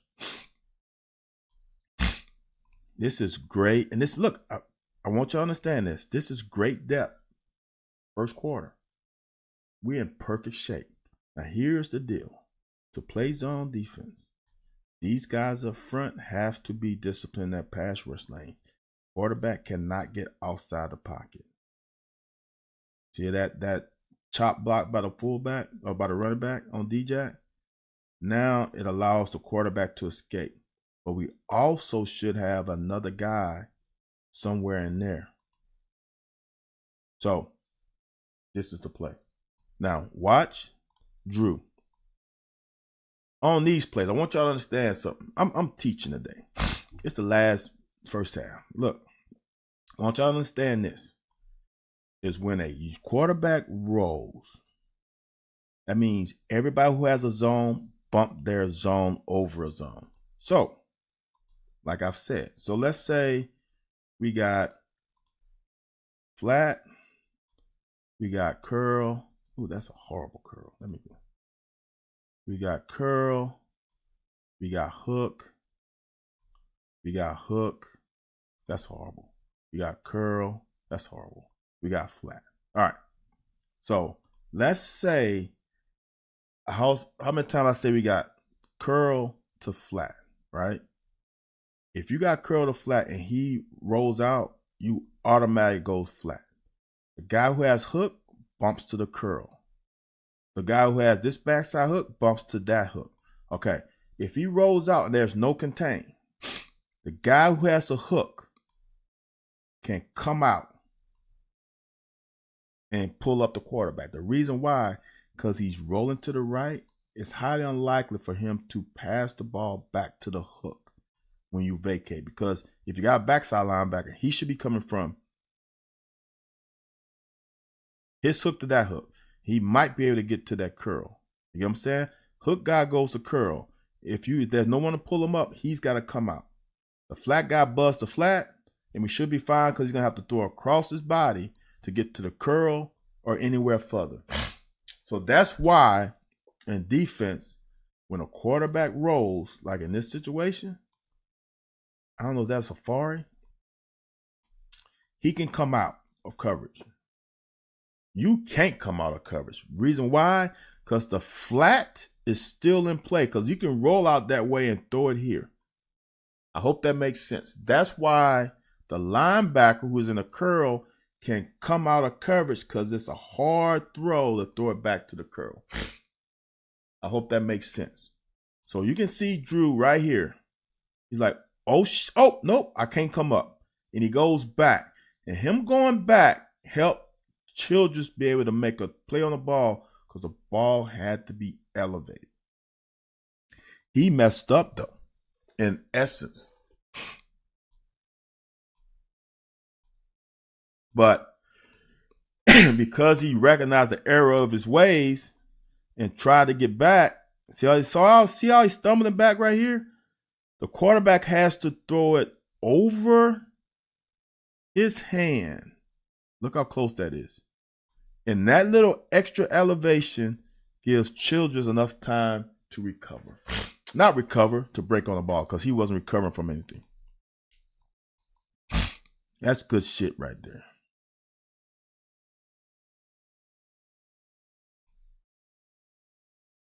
Hey, y'all. I haven't been on a stickler. This is a 4-man rush. This is not a blitz. So what we do, this is why the odd man front is so good. What you do, you line up 6 guys up here. They have to make a decision. They have to make a call. We're going to slide. We're going to man. What we're going to do. So they make a call without knowing who's coming. And here's the great part about this. See how Trevin engages? Now, this guard has to block Trevin. Well, but Trevin's not blocked. See how he eliminated a blocker? But he's dropping in coverage. Watch. See how he gets depth? But Clemson lost a blocker. All right. So now, here's the deal. We brought 5 and still didn't get there. That's the problem. Not a problem. We're not a great blitzing team. All right? That's just a fact. We're just not a great blitzing team. You should, when you blitz, you should get there in about 3 seconds or less. He completed in 3 seconds. You gotta get there a little quicker, half a second quicker. All right? Because we're man. You're making these corners play man to man. Okay? Max, down here. Not his best effort. He's beat. He opened the gate. Look how I'm opening the gate. And he just allowed that guy to go. No hands. That's bad. Drew, on this guy. You got inside leverage. You cannot let him cross your face. You just can't. Can't cross your face. Now, this is a good route. This is why this is a good route. Doesn't seem much. But if you're inside leverage, I'm going to attack your leverage, right? Watch the receiver. He releases inside, right? So then he stems him. See how it goes vertical? So release inside, then stem him. Now, he has broken the inside leverage of Drew. Drew is in a bad shape right here. He's not in winning position. He broke his inside leverage. He is now inside of Drew, and Drew has no help.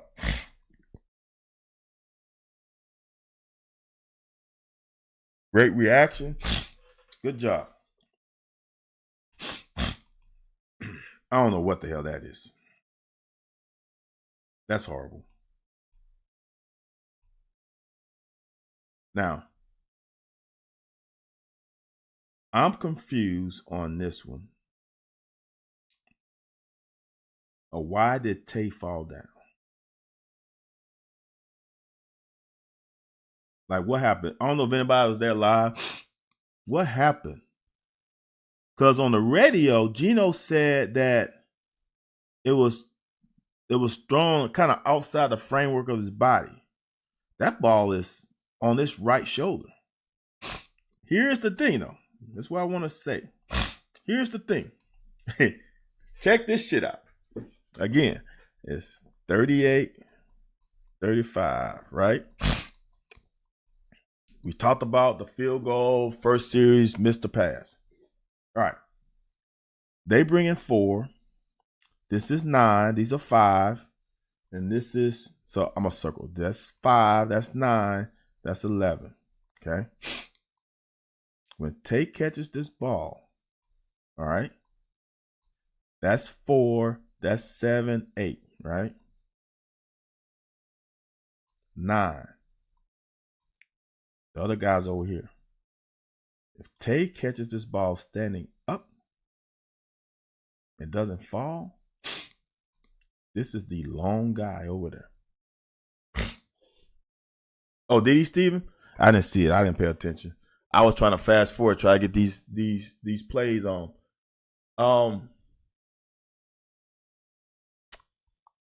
That's the only guy over there. I want to repeat that. That's the only guy over there. And he's 10 yards away from him. He's the only guy over there. How many yards could Tay have gotten off of this? I don't know. Whoo, boy. It's the little stuff, man. And here's the reason why I say that. It doesn't matter in the grand scheme of things, but we eventually scored. Right? But it actually matters a lot. And here is why. If we score quicker here, remember at the end of the game, with the end of the half, Clemson got the ball with a minute and, I don't know, let's say 10 seconds. And we got them in fourth down. I think there was close to 30 seconds left. And we let it wind down to 15 seconds. If we score quicker, this might be 2 minutes. Then this might be a minute and 30. And we might have another possession in us. Every fucking play counts. Like, I know people are going to get on the last play and say blah, blah, blah, blah, blah. Well, potentially that last play shouldn't have happened. I will talk about that tomorrow. Good run by Ray Davis. Good blocking too. Great run. Let me get the O-line some love real quick. All right. This guy comes in. We seal. Look at that Dylan Ray seal. Cock get up to the next level. Burton seals. Dude, this is a hole. Look at that. That's a hole. Now, obviously, Burton could have did a better job with this block, but just getting away with a caliber running back that we usually have. All you gotta do is get in the way. Good blocking. I apologize for the sinus issues, y'all. As I said earlier, I'm a little under the weather. I know it's midnight for y'all. I apologize, but this is gonna go on for a minute, y'all. You can't dial up a play any better. Now, they are seesawing. It's hard to seesaw on motion because you don't know if you're going to snap it here, you're going to snap it there. You don't know. So they're in man. They are beat because of the block by Cox. If this guy can't get penetration upfield, they are dead to rights because this corner is on man with Dane Key. If Dane Key runs a slant route, he's got to respect it. And that slant route turns into a block because he's blocking this guy. It's hard when you can't get upfield penetration from your lineman. It's hard.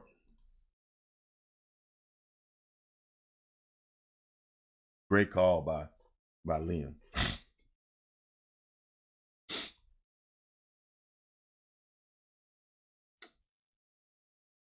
Trevin Wallace can't go on that side of the block. Trevin Wallace has to come on this side of the block, and we're going to force them to each other. We are both on the outside of the block, so it leaves a natural gap. And I'm going to say something as a safety. This is the shit you hate to see. That's a gap, and that gap is created because Trevin Wallace went around the block instead of going here. He's got two guys out there already. We don't need a third. All we need is them two. All he had to do was come under that block, and there's nothing there. Absolutely nothing. That's stuffed. There's only one gap open. That's the gap Trevin Wallace void. This is a good fold back by J.J. Weaver.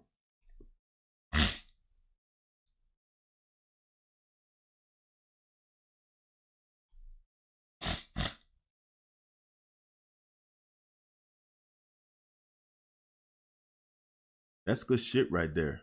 That's not bad. There ain't nothing wrong with that. Gaps of field. They got a yard and a half. That's all you want. You get them less than 2 yards, you won on the defense. Now the bad part about it, we lost on first down. That's really the call. Ooh, that's tight.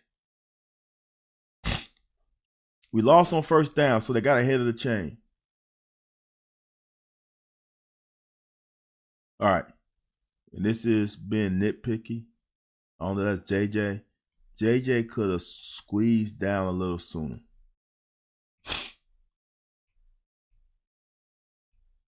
And Max, here's the deal, man. High school players, if you have ambitions of playing in college, you do your job. Don't worry about the other person's job. So Max on this, you ain't going to make the play over there on a college level running back who's good. You worry about your gap. And this is why. It's not his fault. There's no reason to go over. See how he goes? He's kind of on the top of numbers and you almost get to the hash. You don't need to be there. Your gap, you see him blocked down. You see tight end blocked down. You should be looking through the ball to the quarterback. You see backside tight end come over. You come fill that hole, looking at him to make sure he doesn't bypass and go to the flat. So Max should be coming right here, right now, keeping an eye on this. And if he's right here, Shipley has to bounce. He might stop him. Him and I think that's Ty Bryant might stop him. Game of inches, y'all. Game of inches. That's a fucking hole again. Look at that. Arm around his throat, and he is beyond your outside hip. Easy hole call. Easier than pie. We bringing 4, and we getting there. That's a hole, bro. Fearbury should have a sack. That's a hole. How do you not call that? Look at it. Look.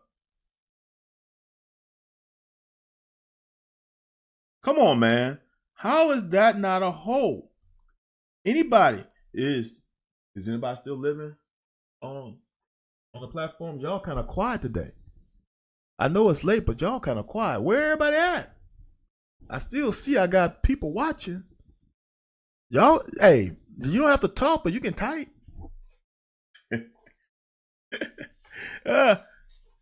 JD, what I tell you, I'm glad I didn't say it live. I appreciate that, Lek, dog. I'm trying to teach today. But how do you not call that a holding?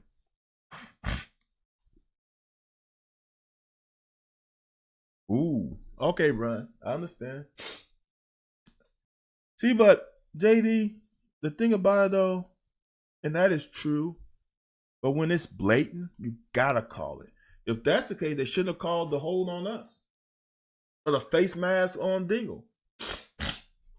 Cobby Cobb, why are you quiet in class? You usually not quiet.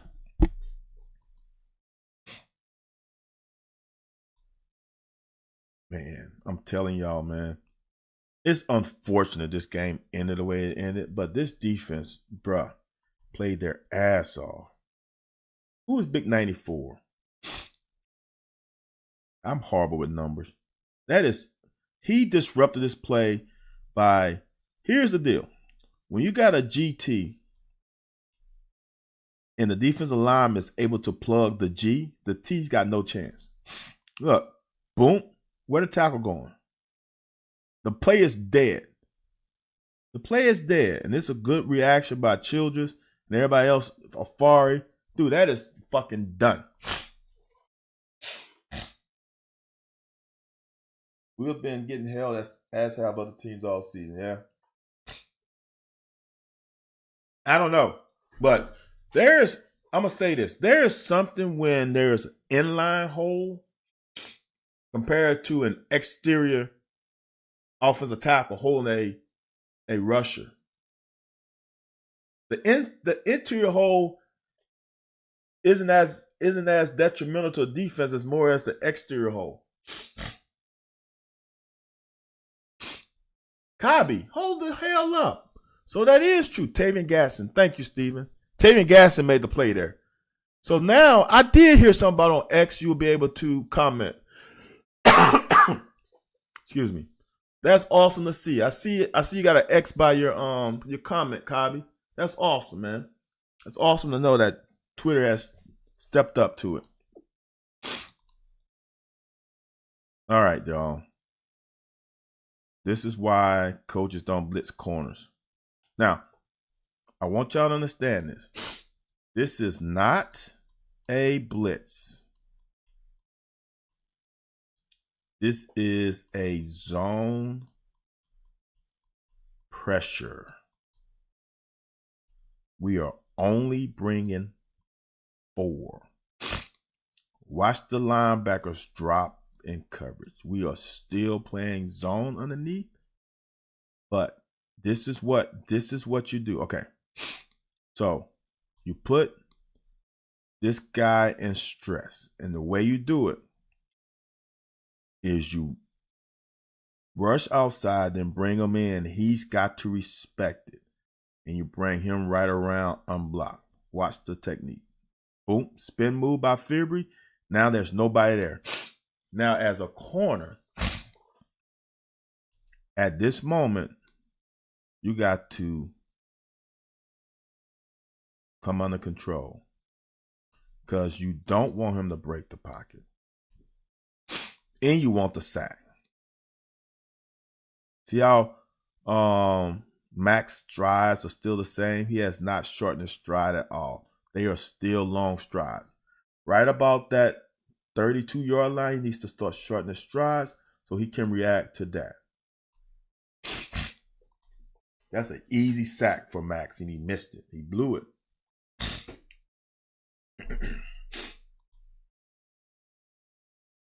Obviously, I switched over to YouTube. Glad I saw your actor tonight. Need to distract here at the hospital. Oh, damn, Cobby. Sorry to hear that, man. I'm like Lake Dog praying for you, brother. That's hard. I'm glad I'm able to offer a little bit of a distraction, but I know that everyone in this chat is praying for you and your family, brother. I know that. I had a mother-in-law have a stroke, so I understand the significance and the severity of it. So hopefully everything works out, brother.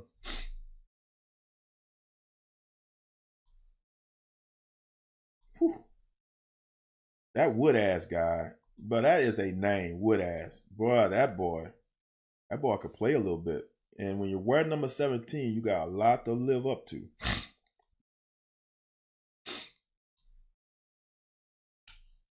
The Kale Shorts.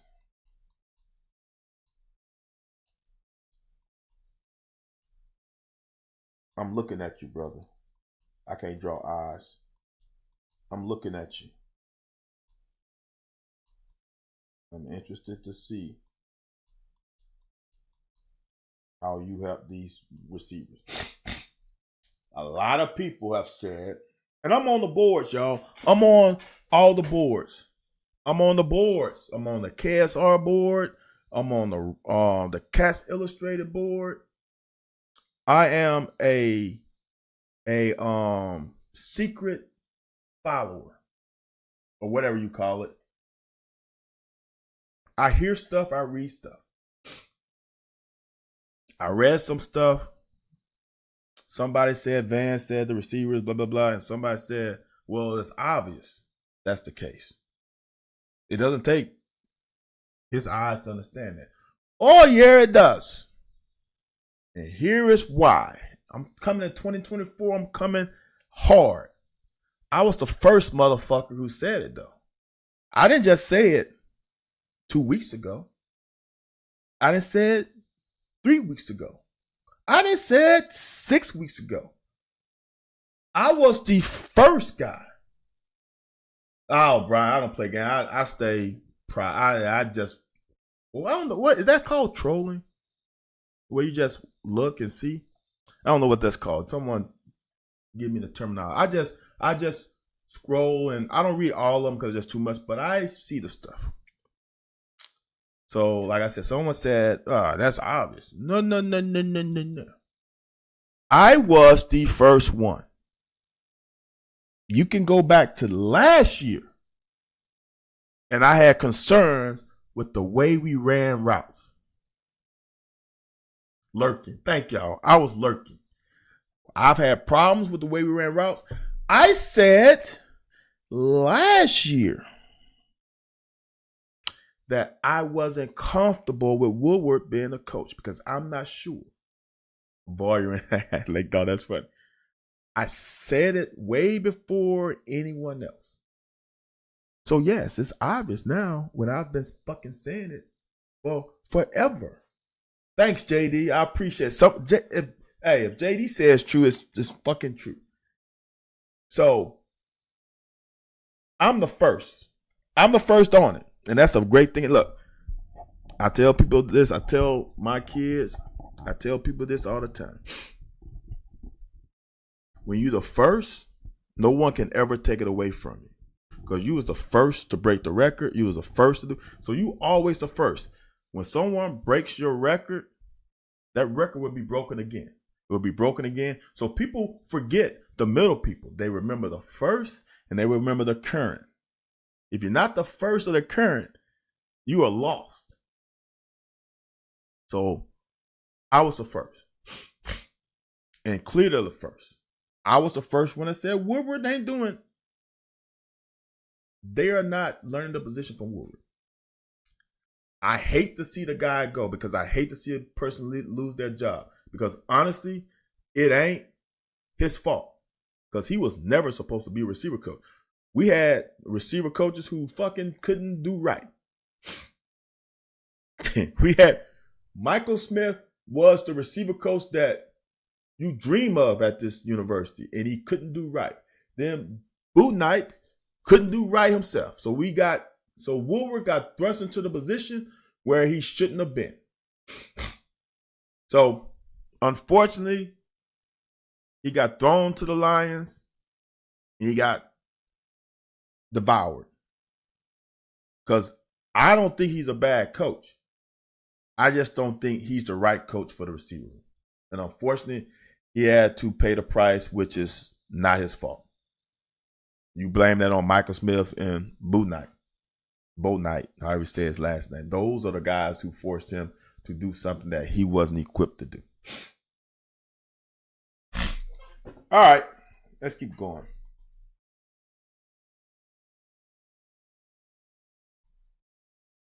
Like I said, this year I'm going to be harsh and transparent. This is a bullshit ass route.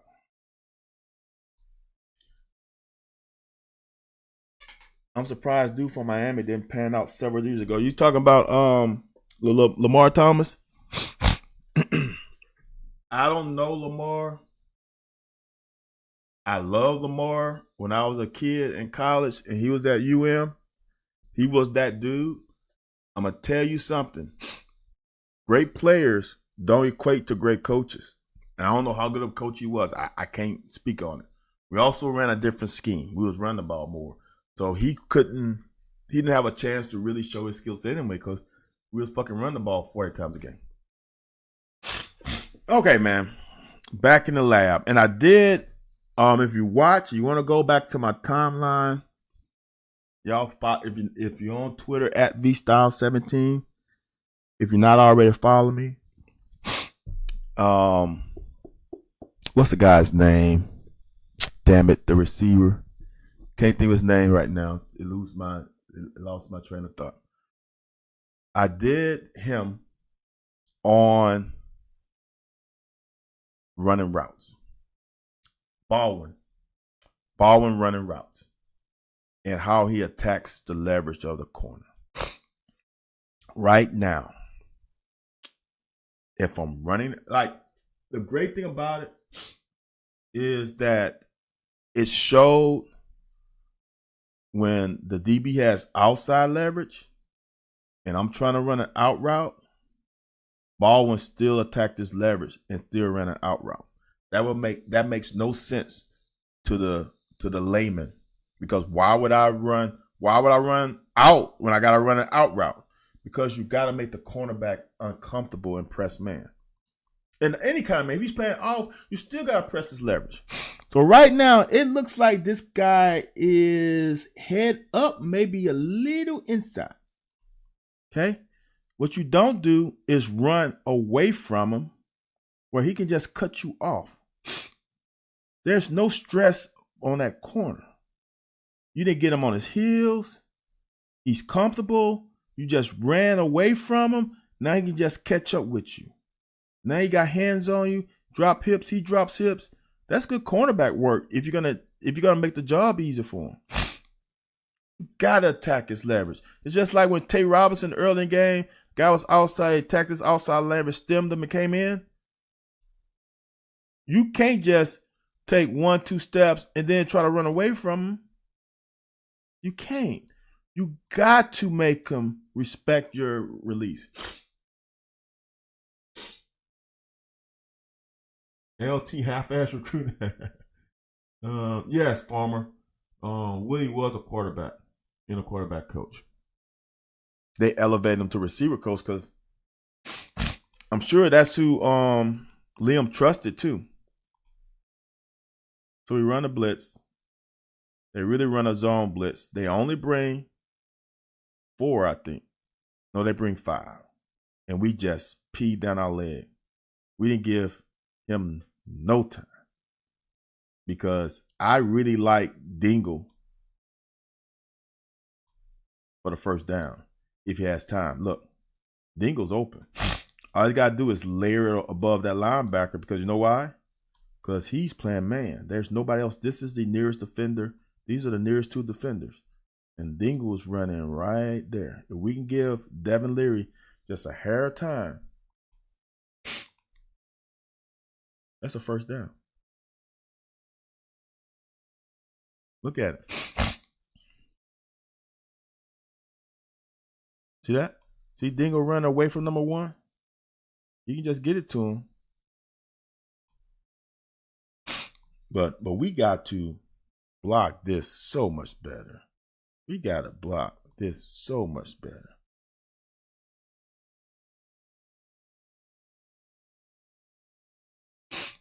Okay. Now, if we are sliding this way, or we're blocking man, if we're blocking man,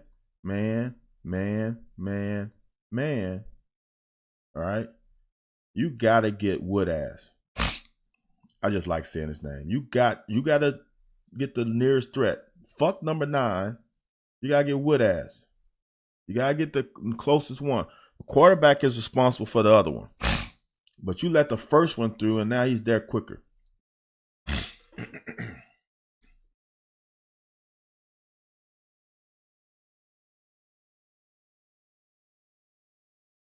Yeah, they ran a great scheme. I see what they did. So what they did was they pulled him out. They saw, man, he's got to respect 13. By that time, Woodass is through his gap. He can't get back there, but he's got to get there. That's a good zone pressure.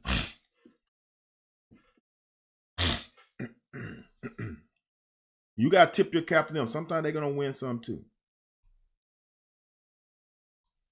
This is a big center just boxing out little guard. Good play, though. They only got 4 yards. Childress, we got to make this one, brother. You do everything right, you just fall down. Everything right, but fall down. But that's the way to recover. They only get a couple yards out of it. It's 3rd and short, 2nd quarter. We rushed 4, y'all. We was causing havoc with 4. It's 3rd and 2. Look how well we play this right here. There ain't nobody open. There's no one open. This is your best option. But when you read to that side, he's not an option because the quarterback's reading this way. Look at that. You cannot play it any better. When he scrambles, look here. When he scrambles, you got a latch. Oh man, that is fucking beautiful. You latch on, that ain't there. You latch on, that ain't there. Everybody latch on. Perfection. Now, I don't know what the hell kind of stunt this was, though, to be honest with you. We got twist, and then he needs to come all the way back over here. We need contain. We got contain. We need contain on this side if Ox is coming inside. This comes to hurt us later in the game. We don't have good pass rush this one. He gets back outside. That's not good. Keep his ass in the pocket. Good job, Trey. Whoa. Well, what happened to my man right there? Ooh, chain gang, boy. Took a tumble. Whoa.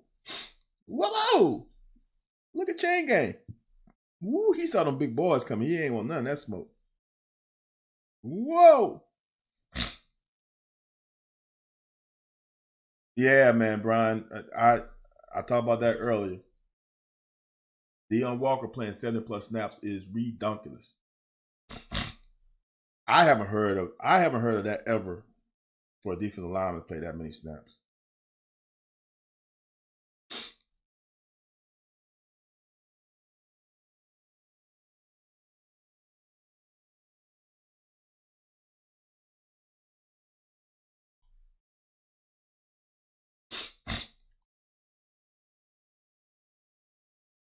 They play a little robber. Devin Leary didn't see him.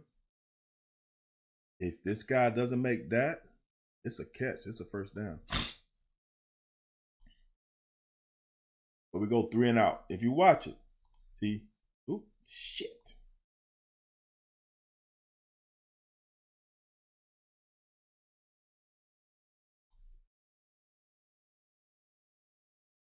Linebacker just reading Devin Leary's eyes. He's at the line of scrimmage, and he retreats, and all he's doing is reading eyes. Devin Leary, I don't think ever saw him go backwards, because if he's not there, look at that. That's a catch. That's a catch. Good play by them.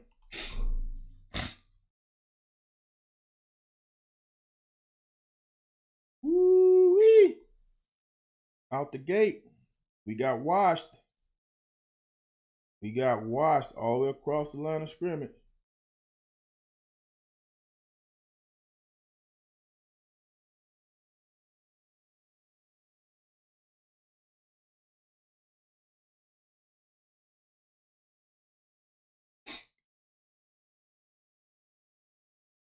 And D-Jack went outside the block. See, this is a hard thing, man. Half of those, really, JD. So you telling me that Deion Walker played 30-some snaps in 6-7 minutes? That's crazy. So this is what I want people to understand. This isn't on this level. You gotta trust your teammates. D-Jack has 2 guys outside of him. He makes it a third. That's too many. Watch. He goes outside the block. Look, we got 3 guys that are holding hands. He's supposed to be right there.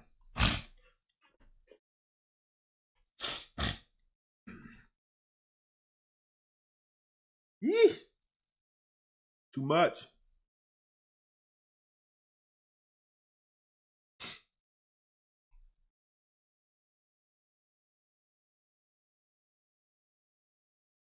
Same route combination, trying to wide, trying to get a window. Need to get depth. Need to get depth. It's just that simple. See how we come forward? There's no play action fake. I guess there's a little. Now we should be retreating backwards. You got to help your DBs out. You're too shallow. See that ball goes over your head? If you are 3 yards deeper, like that guy in the play with Devin Leary, you tip it. You need to be further back. And why are we widening out? We got a guy in the flat. Ugh. See, this as a DB, people are going to blame you for it, and it's not your fault. Linebacker needs to get depth.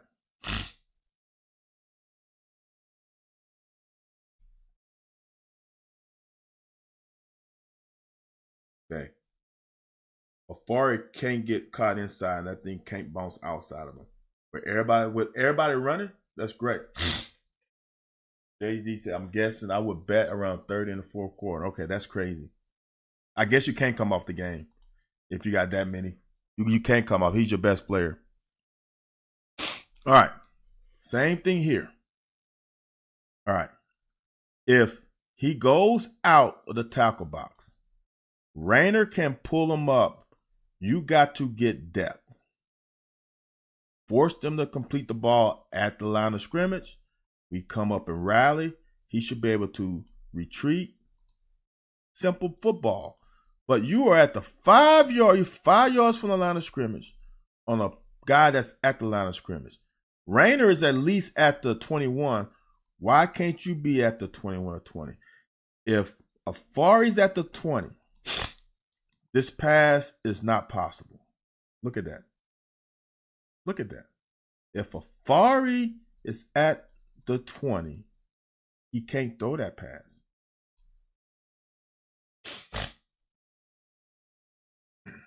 Who decides?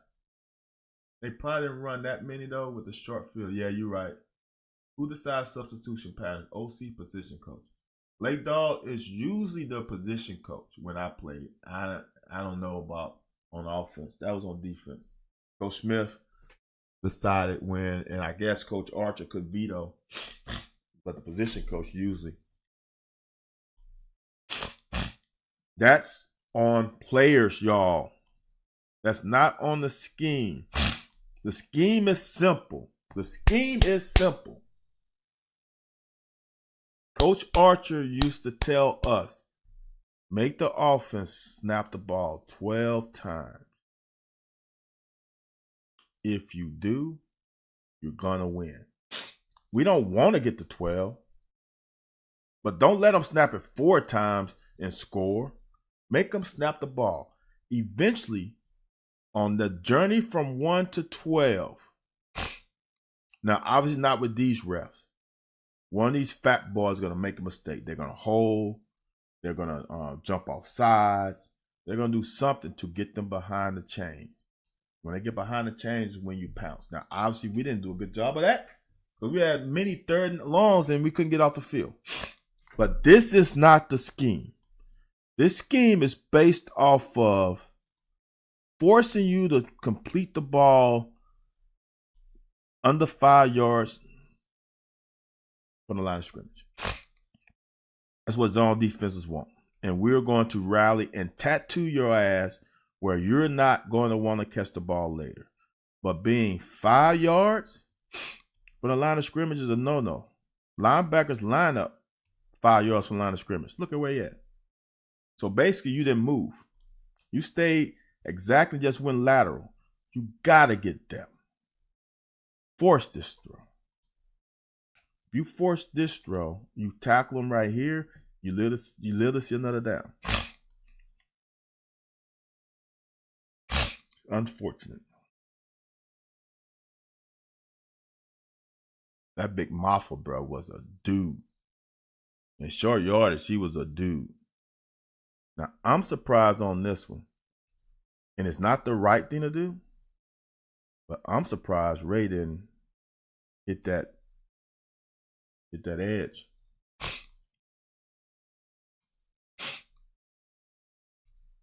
Not saying that he did the wrong thing. I'm just surprised he didn't. There ain't nowhere to go, brother. There ain't nowhere to go here. Nowhere. There's not even a backside lane. Lake Dog, Lake Dog says, seems like so many of the players just aren't fully grasping the scheme. Lake Dog, I said this earlier. You wasn't here. I said this on a locker yesterday. is that I realized last year that my way I approached the game was different than everybody else. Yeah, JD, he didn't come off the field, I don't think. And I said this, and I truly believe, like Elijah Reed, I said Elijah Reed played wide receiver in high school, playing corner for the majority of his high school career. Playing corner, he should fucking kill it because he should understand how the offense is attacking you. The greatest thing that happened to me was I played quarterback my entire career until college. Also with that, I was coached by some really good coaches from Pee Wee all the way up. So I understood not only the plays, I understood the why of why the coach was calling these plays. I should get my dad on here one time. When I was in Pee Wee, I called my own plays when we were up big. We was killing people so much. My coach used to allow me to call my own plays in the fourth quarter. So I understood the concept of when, why, how you call plays. So that helped me in when I went to the other side of the ball. Because now I can play through the eyes of a quarterback, of an OC, and understand why and when they were called. So I had an advantage. So maybe playing offense, being detail-oriented, having coaches that required me to be detail-oriented, helped me on the other side of the ball because that's all I knew. Like I said earlier, during football season, my senior year, we had to come in at 6 o'clock every day. Coach fed us. We came in at 6 o'clock and watched film for an hour.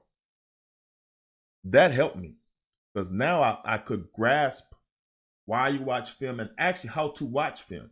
The only problem was I watched film from an offensive side. So I didn't understand how to watch film from a defensive side, but in all retrospect, I'm still watching even when I play defense from the offensive side because I need to understand why they're doing what they're doing. And that helped me out tremendously. So the fully grasping the scheme is the fault to me of the lower level guys more than the college guy. Because once you get to college, man, I want people to understand, I ain't got time to teach you how to do this, that, and that. We moving on. It's like if you only took geometry in high school, you're trying to go to calculus. I can't teach you all the algebra 2 and pre-cal to get you up to speed. We in calculus, brother. I can't dumb it down for you. And that's the same. I've seen high school football since I'm coaching now. There are a lot of people who are not teaching the position. They're just telling you what to do and not having the players have ownership in learning the position. If that makes sense. If you just teach and tell them, you better be in the flat, or I'm going to get your ass out of the game. You better do this. Or you tell them, okay, man, all right, if the guy does this is what you should do. But if you see something and you feel like you go there, you go there. But understand what I need you to do. But within the concept, you can do whatever the hell you want to do until you fuck up. So, like for me, for example, the way I coach, I want to have a dialogue with you. I want to see what you're thinking. I don't want to tell you what to do. I don't want to say you fucked up because maybe you saw something. Maybe you say, hey, coach, man, look. So what I saw number 2 go inside. And they've been running this route all day. Even though I have this, I watch enough film or I got a film. Okay, man, play with your instinct until you fuck up. Then when you fuck up, then we got to have another conversation. But the grasping of the concept to me is a problem in high school football. Coaches not teaching fully the concept when you have the time to. Because you are teaching a scheme. Counterpoint, doesn't the coach have to find that out and record? Now you get, JD, thank you. JD says, counterpoint. Doesn't a coach have to find that out in recruiting then?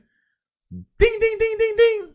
So, JD, I've said this. I don't know where I said. I don't know if I said on the locker. I said on Alan Cutler's show today. That's the thin line that I think we are treading on thinly. When we had Chris Westry and Beatty and Mike Edwards and West, and we had, in my opinion, at that time, we didn't have 5-star, 4-star players. We had football players. Mike Edwards is a football player. You can't put him in a box. I honestly think Mike Edwards could have played corner if you needed him to. So what I mean by that is that you're right, JD. We are starting to trend on getting athletes and physical attributes, and we need them to be long. And the crazy part about it, it's kind of weird for me to say this, but those players back then were 6'3", 6'2", long corners. But they were high IQ guys, seem like to me. So they knew how to play the game of football. Mike Edwards was a football player. Derek Beatty was a football player. So we started trend to a little bit like Carrington Valentine is an athlete. He is athletic. You put him on somebody man-to-man, you're fine. Put him in zone where you got to read concepts, read routes, was not his strong suit. So if you remember his senior year, we played him more man because that was more to his strong suit. That's the great thing about Brad White is he's going to try to match his call to your talent set. So that's what he did for that year. And Boss Man, he tried to run a little more man. But we need to fuck the star rating, find guys who fit into our zone scheme who are high IQ guys.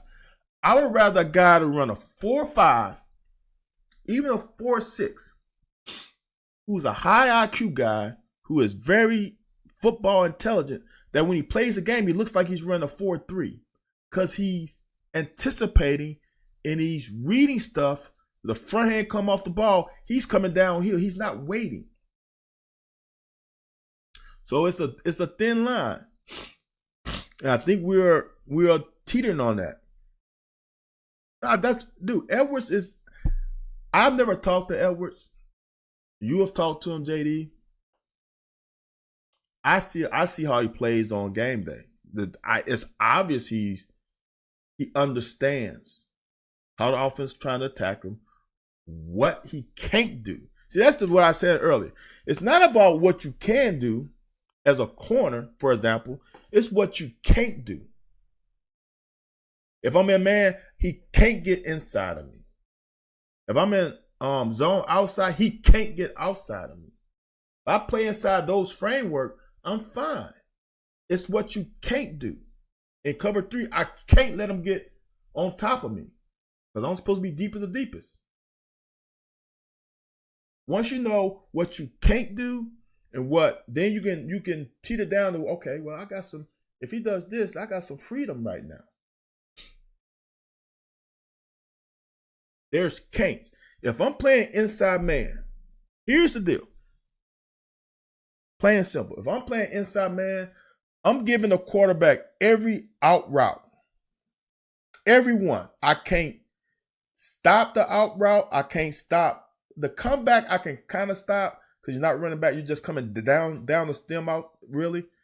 I can't stop the corner route. I can't stop the out route. If you run those routes and the quarterback throws a perfect ball, I'm tipping my hat. You should catch 100% of them. But that means a quarterback has to throw a perfect ball, though. That's not going to happen 100% of the time. But if he throws a perfect ball, I'm not going to stop it. If he throws an inside route, I should stop 100% of them, just like the outside route. They should get 100%. Anything inside, I should stop 100%.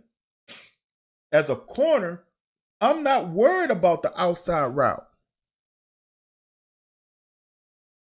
because he can't come inside of me. That's when you learn the game and you say, oh, well, They playing man, they just peppering them with out routes. Well, shit. What do you want me to do? I can't cover the whole damn route tree. If I'm inside, I'm beat by my damn inside alignment. Period. What can I do on this level? On a college level with college level receivers. Now we're in high school. You can fucking cover anything because not all the guys in high school are dudes that run good routes. But on this level, if I'm playing inside man, he runs an out route, and the quarterback throws a dime, I'm not gonna stop it. Shit. You can see this in this game where Barry Brown runs an out route. He don't run good routes. And he gets completion because the DB is fucking beat by his leverage. I'll show it later. Yes, JD. There is a thing where you got to those are easy questions. You can watch it on film. I watched J.Q. Hardaway on film, his high school film. I'm like, okay, he's gonna be perfect for all scheme. He just hasn't put it together yet. He had good eyes in high school. He was coached well in high school. I think he's thinking too much and afraid to make a mistake. But I think he can be a player for us.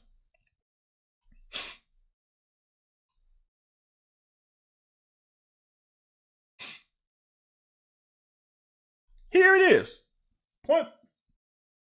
This ain't the one he catches, though. I think it must be in the second half. All right, Barry Brown. Horrible release. Barry Brown, just because you can run fast, these guys, defensive backfield, can run fast too. You don't stress him at all. He's on your hip. But just think about this. He's inside of him. If the ball is thrown outside, he has no chance. Think about it. This is just limitations of the scheme. If he runs an out route and Devin Leary throws a 90% ball, defensive back just got to say, hey, man, good job. See how it's inside of him? No matter what happens, Barry is, even on this shitty-ass route, he still hasn't beat on the out. But, so, I'm saying that because of that. But how many times have I fucking talked about Devin Leary not being able to see Dane Key on a crossing route? Okay? And this is the problem I have. If they're in man and you run an out route and bunch and they are 5 to 7 yards away, if you go here, this defender has no shot to beat it. Because I got the angles. Football's about angles too. I got the angle on you. Look, watch. Tell me if Dane Key is not butt naked open. Tell me Dane Key is not butt naked open. Here's the crux of the matter. And this is why, for me, I don't like running man all the time. Harken back to 2020 when Mississippi State played LSU. I think it's the first game of the season. Bo Pelini is a damn good defensive coordinator. In his history of being a defensive coordinator, he was a dude. He went to LSU and got fired because they played Mississippi State and the boys could not understand how to cover mesh routes. They could not. And they was getting rubbed. And I think that Castellano, whatever, the guy from Stanford that transferred in, was killing them. They come play us and we play zone and we picked them off 6 times. It's not fucking scheme. Bo Pelini is a damn good defensive coordinator. His scheme has worked everywhere he's gone. At LSU that year, them players couldn't do it. It ain't about Bo Pelini. Bo Pelini didn't forget how to coach. But they played us, we got 6 picks. It ain't about Brad White. It's about them guys with a number and a name on their back and a school name on the front with a number on the front. If they execute, good shit will happen. They fucking torched LSU. So what? So here. Is Dane Key not fucking butt naked open? Here's the thing though. They're in man. If he catches this, all he has to do is beat his guy. How many times have I said this year? Lake Dog, you funny, brother. It probably would have been Tip. You probably right, Lake Dog. Let me Lake Dog, say less.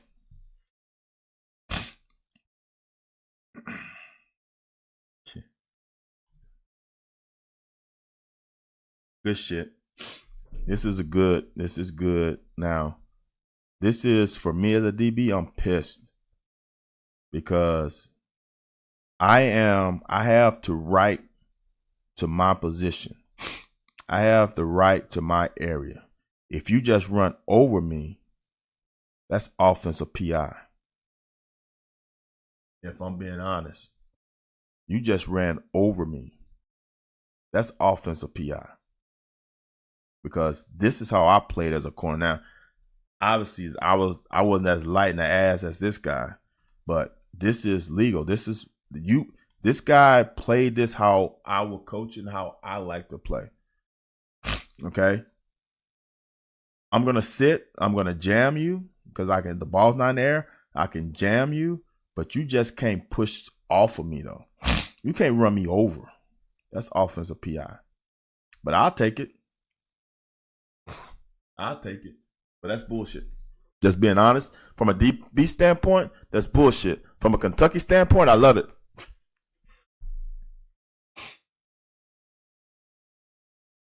I got a question for y'all. This is an honest question. It's the end of the season. JD, you might know. Does Devin Leary have something against Tay-Rob? Tay-Rob is wide open. The throw about this way scares me a little bit. Because I don't know, someone might come over and come underneath. I don't know. But you know there ain't nobody else out there. That's a touchdown right here. Nonetheless, I'm just asking questions.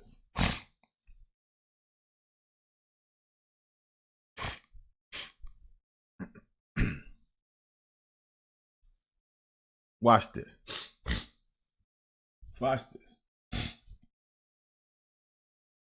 So, I think Chill just realized that, let me get some depth. Right? But honestly, Childress is the one that could come out. But I want you to understand that this is how you should play.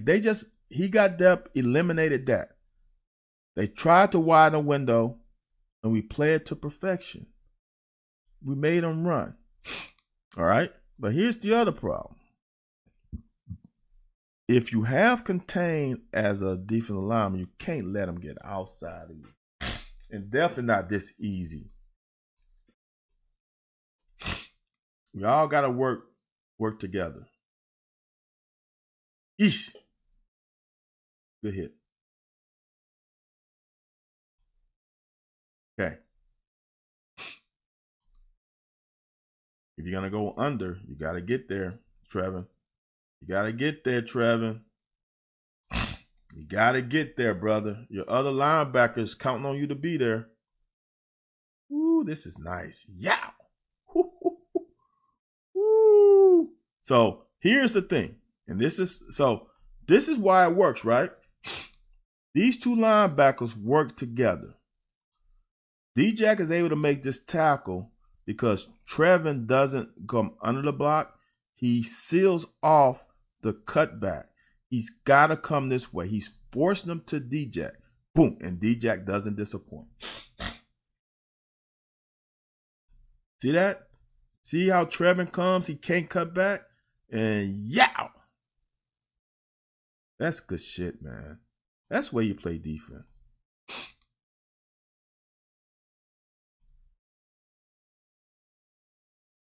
Okay.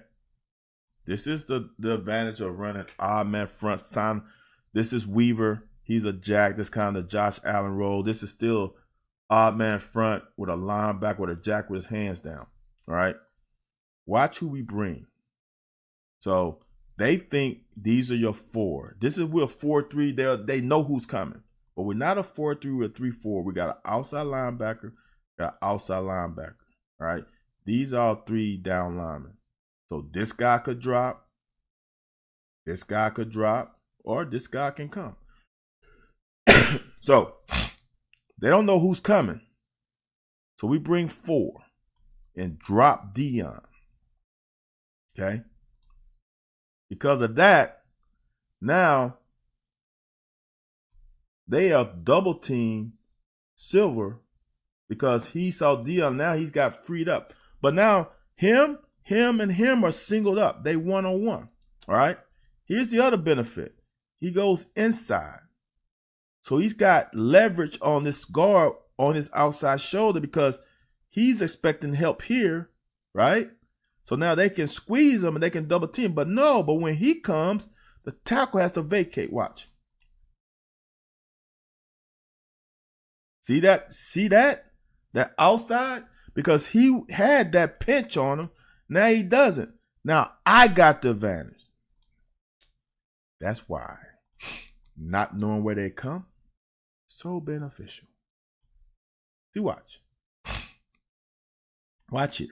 They think they got, look, he makes contact. They think they got a double team. Just like here, double team, right?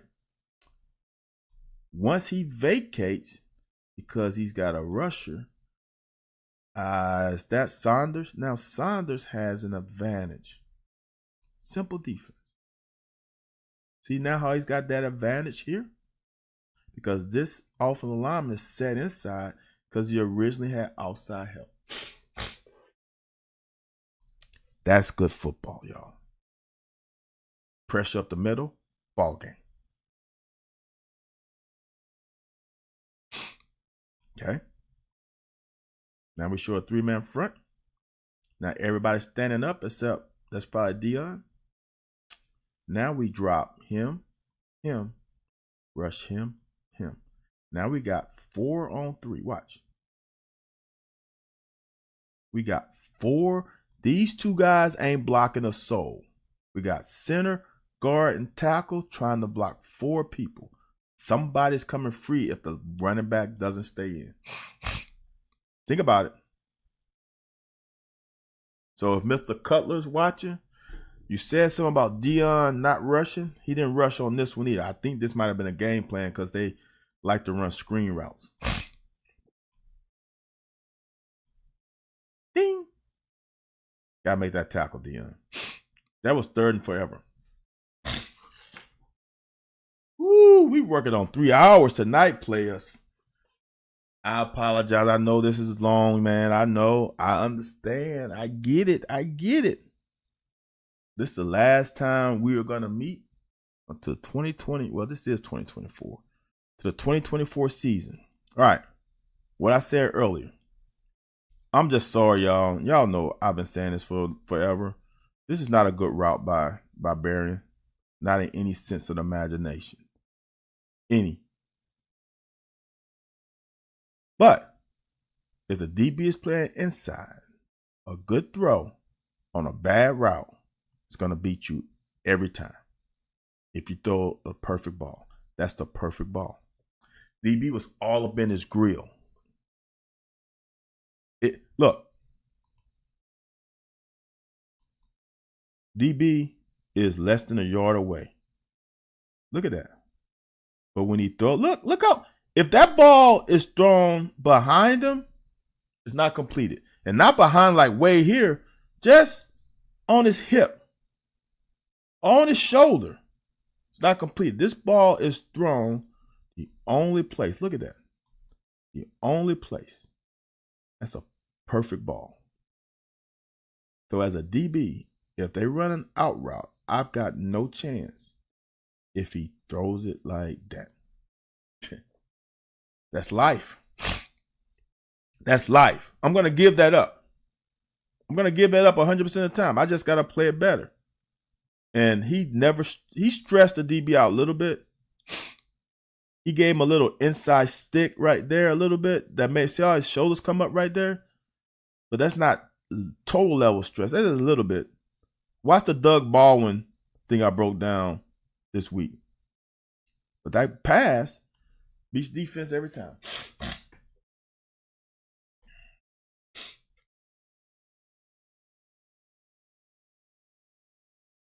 Man, if we could have put points on the board right here, right here, come on, man. Come on. Look at Big Cox just get beat up. He got thrown to the quarterback. He's thrown to the quarterback, right? Look who could potentially be open if he's not thrown to the quarterback. Tight end's open. Just give him a little bit longer. Tight end's open. They're in man. Tight end's open. That Bates. Tight end's open. Fuck. 3 points, right? Final score was 38-35. How many times do we have chances to change that score?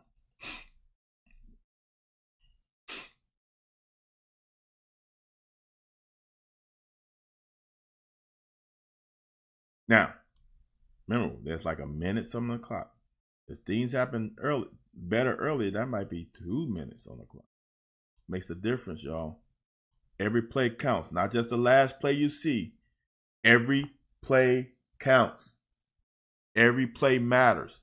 The first play matters just as much as the 80th play. Boy, that's a fucking heat-seeking missile. Good job by Jordan Lovett, bro. And this is in 2-minute drill. He read lineman downfield, and he didn't hesitate. That's good shit right there, man. Shit. Read your keys regardless of the situation. You make plays. This play right here, I cut it up in Twitter. This is Andrew Phillips' pick. He did everything right, except I hate this shit right here. Dude, he is synchronized with that receiver. Look at the synchronization. He is on that. I hate when DBs touch receivers when in a route. Why? You don't have to touch him. You worry about this thing right there. See that thing that tipped your hand? If you wasn't so worried about him with your athletic ability, you catch this ball. And the crazy thing about it, if you catch it, you might be going to the house because it's a bad pass. He's slipping. If you catch it and catch it on your feet, you going that way. The score was 38-35. When you do everything right, you got to come. Look, the ball is right here, brothers. If he plays ball and not man, I think Drew fixed that. I could be wrong. I could be over-exaggerating. I could be expecting too much from a player. But I think he could have picked it. 4-man rush, y'all. 4-man rush. When you cover downfield. Look at this. We just getting still photos. Are you serious?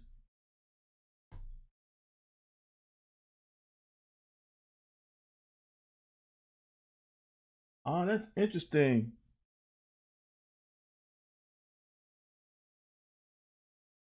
Huh. Because on my OBS, it's still working.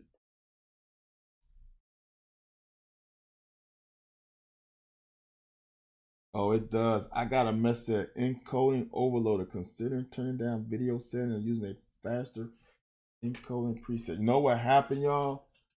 I updated my OBS and the settings might have changed.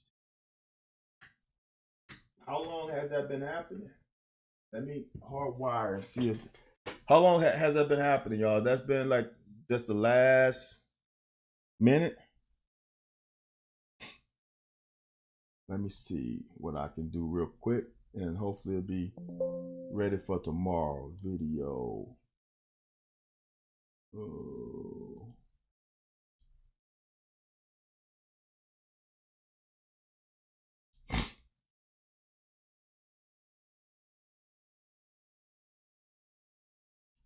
Let's see.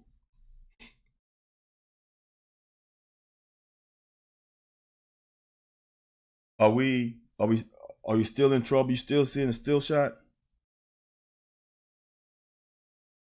It has been 3 hours, y'all. I'm not gonna lie. It might be my system. Someone give me a thumbs up if you're still seeing just still shot.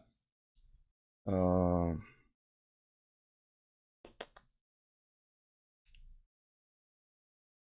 because if so, I only got the Dion sack left.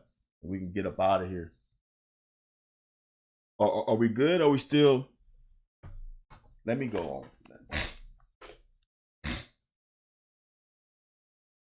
Huh.